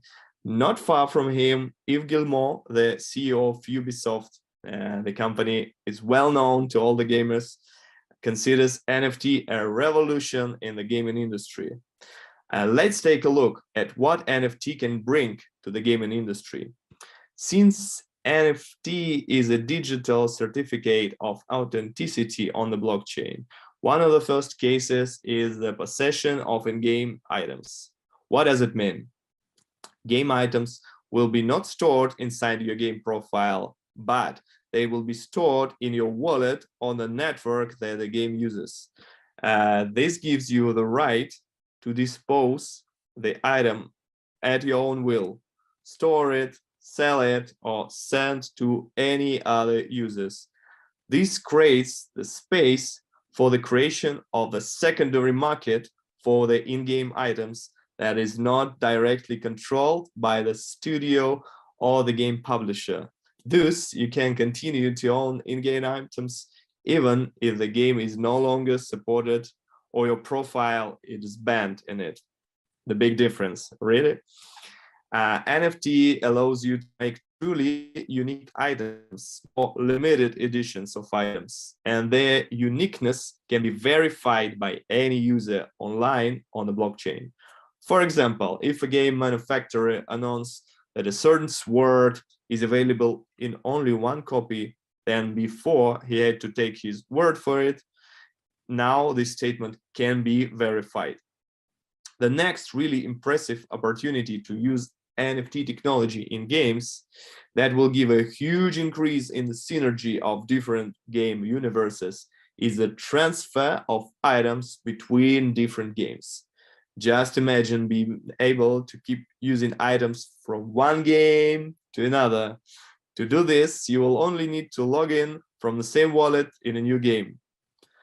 Since NFT is an open protocol, so in order to integrate any game items from another universe, the manufacturer can do it on his own. He does not need the game documentation or the permission, or let's leave the legal part of it aside for now. The objects themselves can change based on the external data. As NFT is a smart contract, so it's a program, which means that characteristics of the game items can be modified according to the rules prescribed in the contract, including using the external data that's integrated into blockchain using oracles. Let's give an example to that. The appearance of your item can change based on what the weather is like outside in the city where you're located. If it rains, your clothes in the game will become wet. And by if it rains, I mean if it really rains and you see it in your window. Or the posters in the city may change based on which politician was elected president or which club won today. And all of this can be done automatically by taking the data from on-chain. Also, your items can be modified based on what other items you have in your wallet. For example, to get a sword with a super strength, you must have a sword and a ring, and then they are combined and a new item is obtained. In general, NFT and the use of blockchain technology and smart contracts will allow most of the processes occurring in the game to be open. For example, a game manufacturer can make a game process of determining a winner or picking random numbers open. Already, the chain link is actively implementing such technologies in-game in the play-to-earn genre. In particular, in the game that I represent, Kombat, the levels of randomness in the hero mixer verified by Chainlink VRF technology. The next topic, the hot topic, is Metaverse. Metaverse stand apart from games as they are a mix of social networks, games, and rather represent a new format for the life of the future. If you want to better understand what the Metaverse is, You can, there are a lot of materials on the net at the moment. But what can NFT bring to the metaverse? Your wallet in the metaverse is your digital identity, and this identity has property just like in the real world. Clothes, real estate, vehicles, and so on. All of this property can be and is already being sold in NFT format. If you come to a party in the metaverse, access to it can be only realized if you had a certain item, which will be a ticket. And in general, the ticket industry, if you can call it that, is actively evolving towards the use of NFT technology because, firstly, of course, the problem of counterfeit is being solved. Secondly, intermediaries are eliminated. For example, tickets for American Football League games or season tickets for Enamakel games can already bought in NFT format, but the most interesting prospects open up in the near future. Digital tickets collection. You can collect tickets for all the events that you attend, resell them, and you can also be given access to the new exclusive events or even closed clubs only if you own tickets for the previous events. For example, if you visit all the concerts of your favorite artist during the year, he will invite you to his private evening where he will sing all your favorite song on request only for you. And since we mentioned the artists, let's remember the most popular case right now, digital art. In addition to the ability to authenticate and own items, as well as transfer or sell them, NFT brings to digital art the possibility of using new creative formats. I repeat, NFT is a smart contract, which means that a digital art object can be programmed, including using external data and the environment. Any data can be transferred by oracles to the blockchain and can be used to interact with the digital objects. For example, the work that is called Crossroad by one of the most expensive and popular NFT and digital artists, people had two different appearances depending on the outcome of the US presidential elections. And the outcome of the election and the site that is shown at the moment of that picture. Also, NFT gives digital artists a new format of interaction and monetization. If earlier a fan could simply subscribe to an artist he is interested in social networks, now he can purchase the work that he likes directly from the artist and support him. Where art and show business are always close, luxury goods are always at hand. And NFT are also bringing innovation to their ecosystem. First of all, once again, NFT is used to verify the authenticity of products using their unique identifier that cannot be faked. Moreover, the path of products can be traced from the raw material stage to the final consumer. Already, an impressive number of wine producers are using that technology. For example, Chateau Angelou sells an NFT that guarantees barrel ownership of their Angelou wine.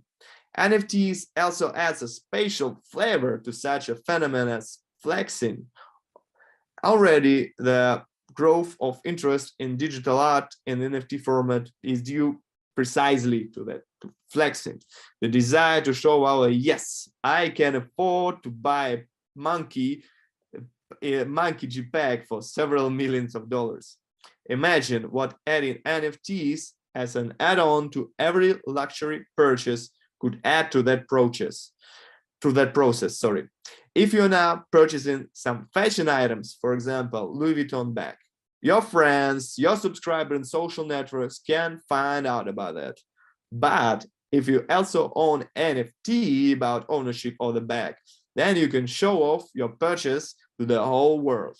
And before access to private clubs, your wallet will be checked for the presence of sufficient number of NFTs of other luxury goods in that. It's important for every type of property to have access to the financial services that accompany it. And NFT has tremendous prospects here too. The world of blockchain smart contracts, or DeFi, decentralized finance, is also called money legal for the ability to natively integrate existing products into the new solutions. And NFT will definitely be built into this ecosystem. Property in the NFT format is a history of value and ownership, and this opens up an access to such types of interaction as using NFT as the collateral to take loans against, insurance, and tokenization. If everything is more or less clear with using NFT as the collateral and with insurance, then let's figure out what does it mean, the tokenization on NFT. For example, now only one person or organization can own a piece of art, and this object can be very expensive. But what if a large number of potential buyers would like to own the part of that piece of art? In this case, the object can be tokenized and sold in different pieces, and even the owner of a small part can benefit from the potential upside growth of the price or the main asset. So now we have opened the wheel of the future for NFT as the technology, and its prospect, truly amazing, because I have not considered all the existing possibilities. But let's look at the other side. What are the limitations and current problems?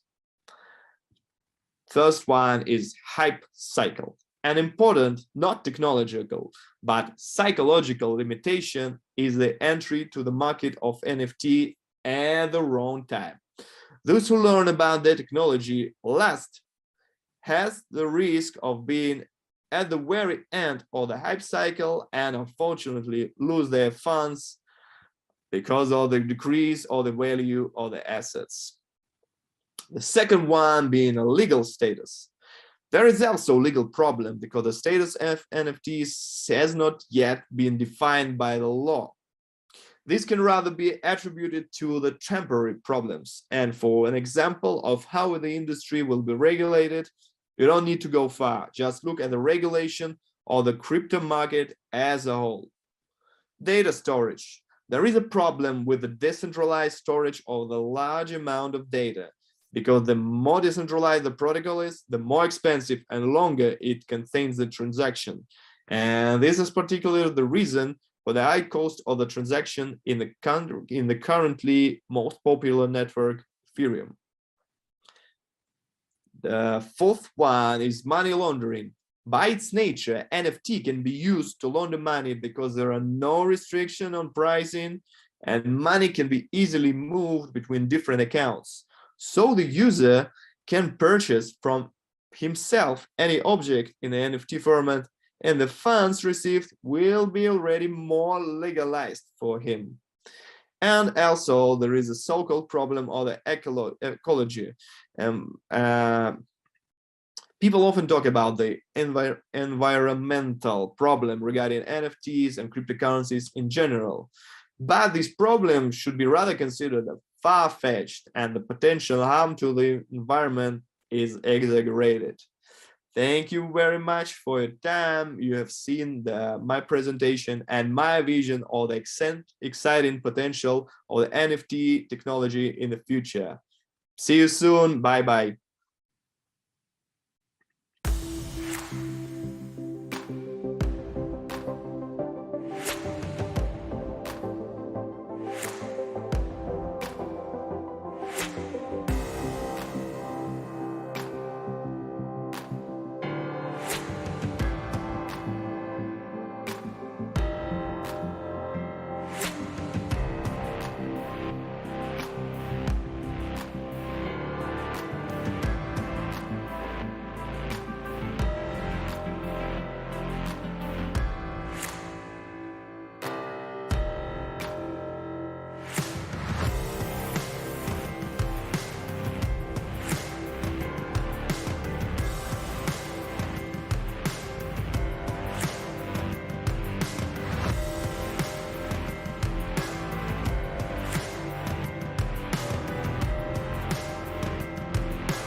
Bears and bulls are the two driving forces of the crypto market, depending on who buys and who sells. The bear, his superpower is to make money even when the market is down. Bear's strategy is selling short and provoking a supply increase. The bull, the whole bull's life is dealings for a rise. His main goal is a growing market. Bull is optimistic and pluckily beats first. The confrontation of bulls and bears lasts forever, and as its price depends on who leads the fight.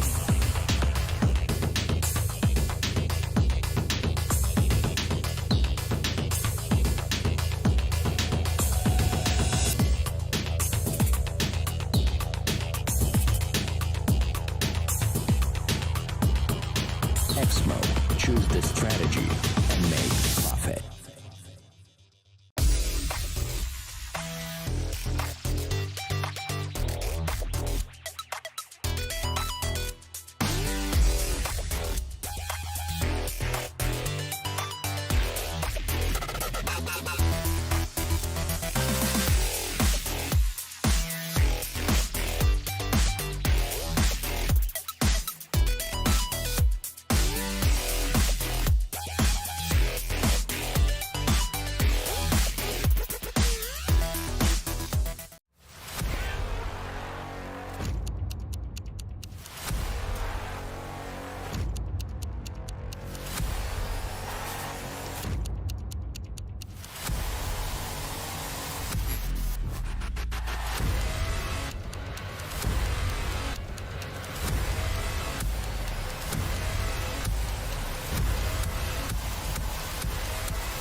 XIP ecosystem is designed to decentralize the internet and overcome monopolistic control over domain names and top-level domains. A blockchain DNS solution where agnostic NFTs preferred by you identifies your domain and top-level domain. XIP token is an agnostic usage and governance token released initially based on the Binance chain. XIP tokens will be used to buy, sell and auction domains at top-level domains, while token holders will get staked when domains and TLDs are purchased and auctioned.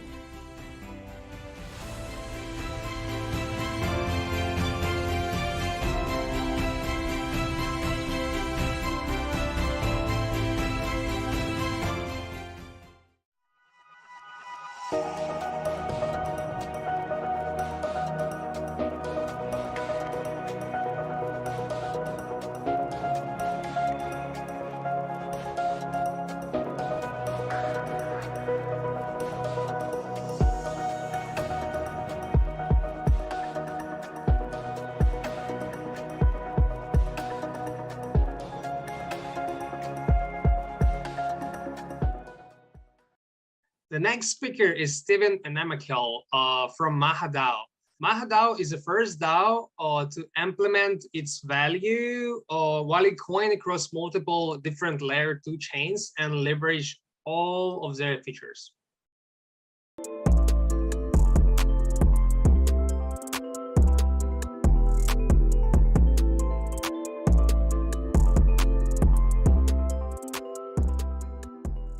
Hey guys, Steven here from MahaDao. Before we begin, would like to give special thanks to Maxine and the Synopsis team for letting us present and talk about MahaDao in this event. So thank you guys for the opportunity. My name is Steve. I'm the creator of MahaDao. We are a decentralized organization that focuses on building value coins, a new kind of cryptocurrency that we're trying to evangelize. So what I'm going to do is spend a few minutes to show you guys what is MahaDao all about, what we're trying to do, what we're trying to build, and see if we can get interest in people participating within the MahaDao and take this journey forward. So I'm just going to share my screen to show you guys what is MahaDao and yeah, let's see here. Okay. So this is the MahaDao website, and as you can see, the very first pitch of MahaDao is it is creating the world's first non-depreciating currency. And what is the meaning of that? Essentially, today we live in a world where there's high inflation, loss of purchasing power, and unfair distribution of wealth, which means that if you're holding a currency like the US dollar, the British pound, Chinese yuan, you lose your purchasing power over time because the government and the central banks keep on printing more and more money. And so in today's world, we live in a world with high inflation, where inflation is a really big problem. And so essentially what the solution to something like this is MahaDao is trying to create. It is to create a currency, a new kind of value, store of value that preserves your wealth across a long period of time. So as you can see here, what MahaDao is all about, it is to create the preservation of wealth, a currency that, that no more erodes your hard-earned wealth due to inflation. It is a stable currency, which means that you can use it to purchase goods and services over time. And it is a currency with fair wealth distribution, which means there's no large gap between the rich and the poor. And how MahaDao is able to do this is with the help of two cryptocurrencies. The first one is called Earth. Earth is a value-stable, decentralized algorithmic currency that aims to fight depreciation, irrespective of which direction the market moves. So if the market goes up, if the market goes down, Earth will still remain stable and also protect your purchasing power. The second token we have is the Maha token, which is the governance and utility token that decides what the DAO does, or the decisions that the DAO makes. So essentially, Maha is a governance token that empowers the token holders to vote on different attributes and features of the Earth stablecoin, like savings rate, stability fees, direction, strategy, and so on and so forth. And so these two tokens, the Maha token and the Earth token, combined create a decentralized ecosystem that powers this entire new economy. So this is what MahaDao is all about. We have been there active for nearly a year, more than a year now, and very excited to show you guys some amazing new products that recently the MahaDao is working on, and super excited to share with you guys MahaChain, which is the world's first DAO-powered blockchain with robust built-in economic policies. So essentially, MahaDao this year, 2022, is going to be releasing or publishing a new kind of blockchain called as MahaChain, which lets people to create applications and receive incentives in a very decentralized way. So if you were to think about it, in Ethereum, if you're building applications, you're not getting any incentive from Ethereum itself to be promoting and building on Ethereum. You are driving value on Ethereum blockchain, but getting nothing back out of it. So MahaChain is the world's first blockchain with built-in economic policies, such as quantitative easing, buybacks, interest rates, to promote and boost the growth of the dApps within the MahaChain ecosystem in a decentralized way. This is a very innovative new blockchain that we believe will continue to, break barriers, bring innovations, fund and support ideas that are built on the MahaChain. And this is mahachain.com. This is where essentially the home of the chain lives. And as you can see here, we talk about it being the world's first blockchain for a decentralized economy. MahaChain is the first DAO on blockchain with stablecoin transactions, which incentivizes dApp creators. And that's what it is, right? So essentially, MahaDao is now releasing MahaChain, a blockchain with built-in monetary policies and with stable transaction fees. So with that, we're excited to share with you these different updates. As you might have seen, MahaDao was there also. We were also present in the last Synopsis event, and we could show you guys a lot of different exciting stuff that's been worked on over the last few months. We hope that you join us in this journey. And if you are interested in becoming a part of the DAO, all you need to do is visit mahadao.com and follow our social media handles to get more information and follow us and be a part of this conversation. I thank once again the Synopsis team for letting me speak. And if anyone has any questions, feel free to reach out to me on Twitter or reach the MahaDao team on Twitter or Telegram. Thank you so much.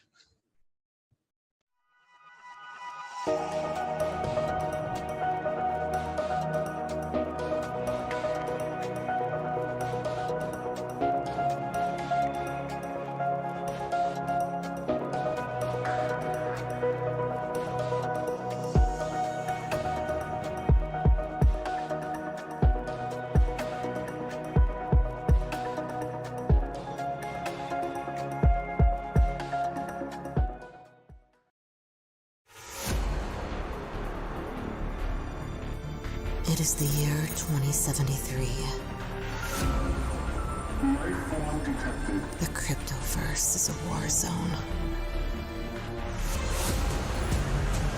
We are the defenders, leaders, and protectors of our universe. We are the Chain Guardians.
So the next speaker is Dr. Greg Wang of Subgame. Hello, Greg, please have the floor.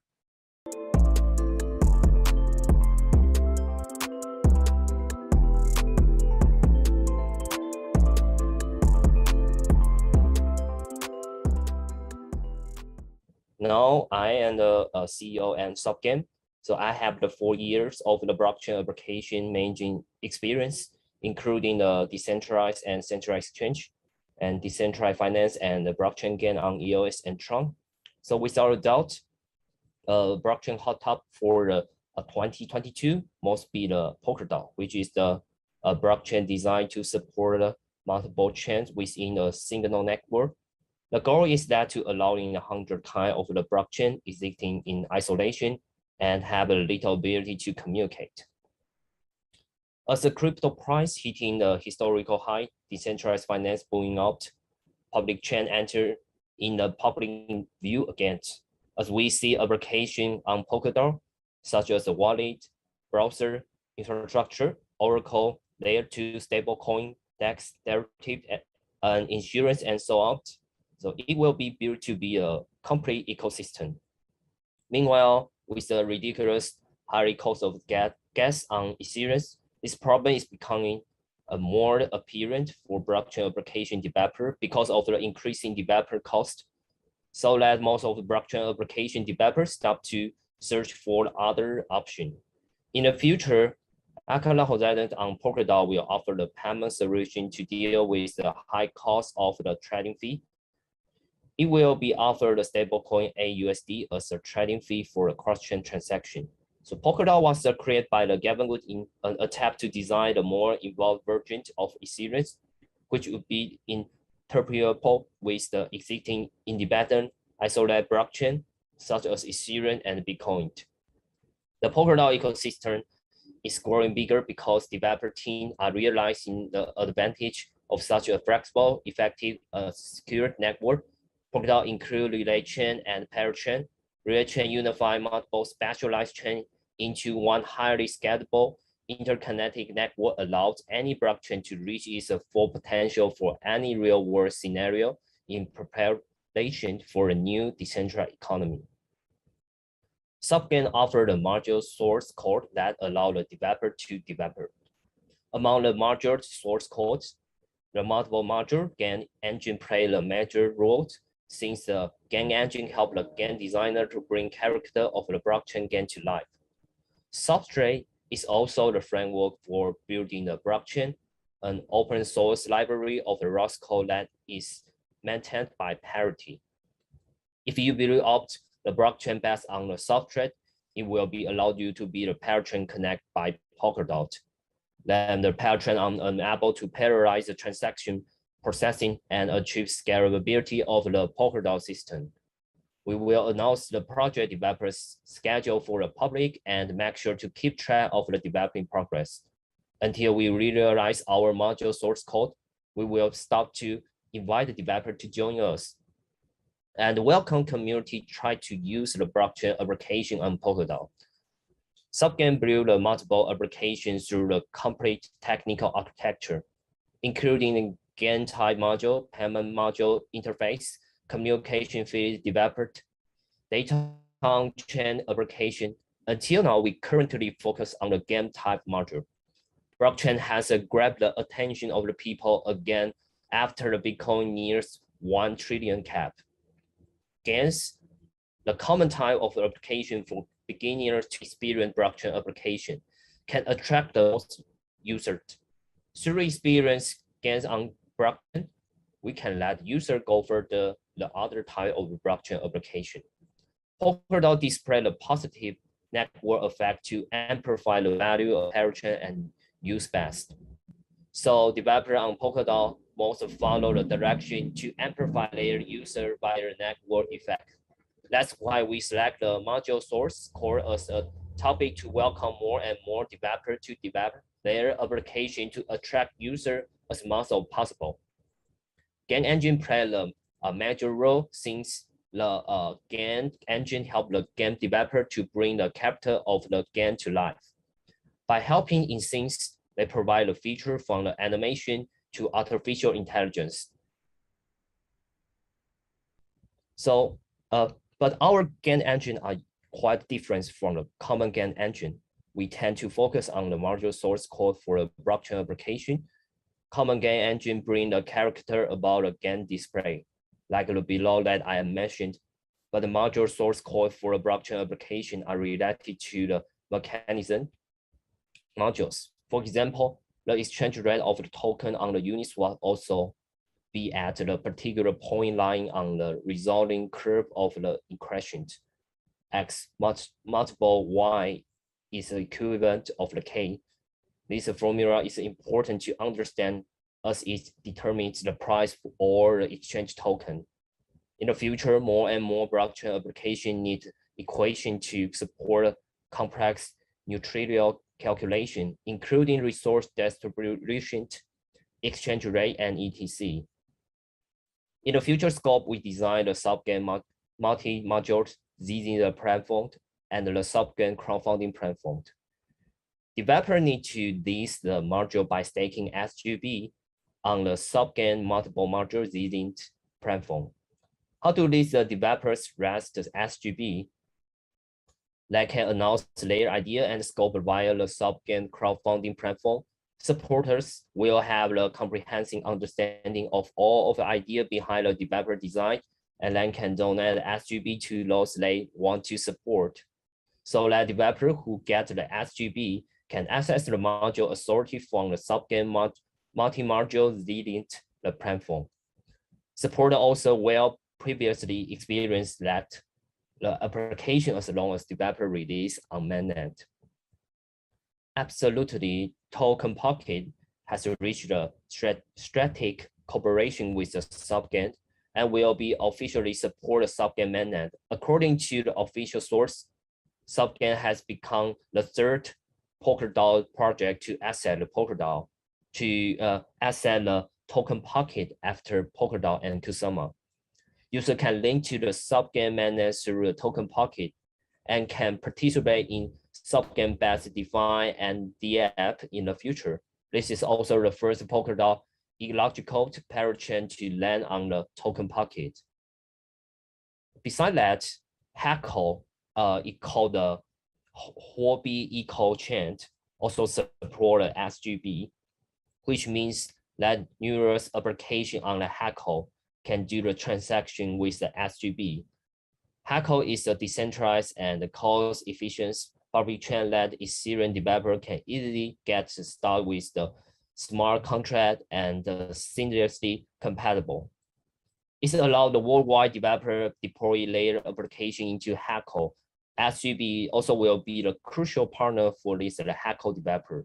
Recently, we had a season in the 6th planned launching, and until now, the 6th planned new player registration exceeds more than the 15,000 within one day. In the future, we still to go on the new GameFi project with the Game Studio. Well, there are many unique blockchain applications already released or in development. Virtually all of them work on the specific blockchain, such as Ethereum, EOS, and Tron. More and more digital asset and crypto on specific blockchain need to transact each other.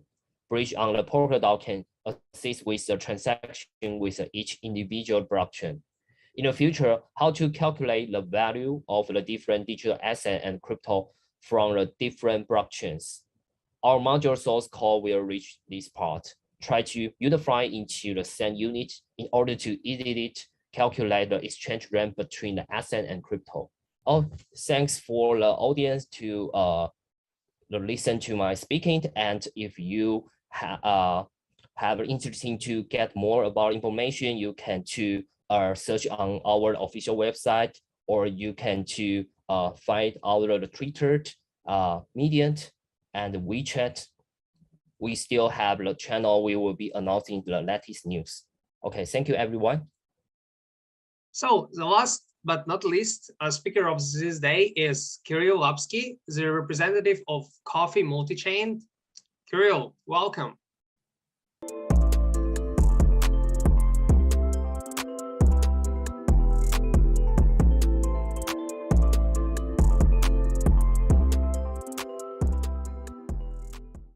Hello, everyone. We are glad to be with you in the new year. I just want to say that the organizers did a great job for such an amazing organization of this event. And we just want to sum up the results of the past year together with you. Last year was a really breakthrough for our company. Firstly, we have grown a lot over the past year. And most importantly, we have prepared the platform for further development. Now there are more than 165,000 addresses in our network. The majority of users came to us with the third season of the Crypto Heroes game, and later when our team declared itself in the global community.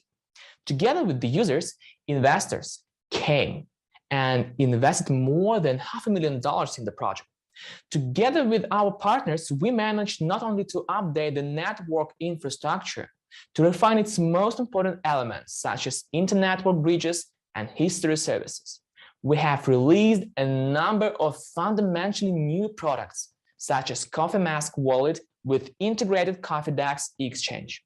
The essential difference between our exchange and other DeFi products is that our service is completely decentralized.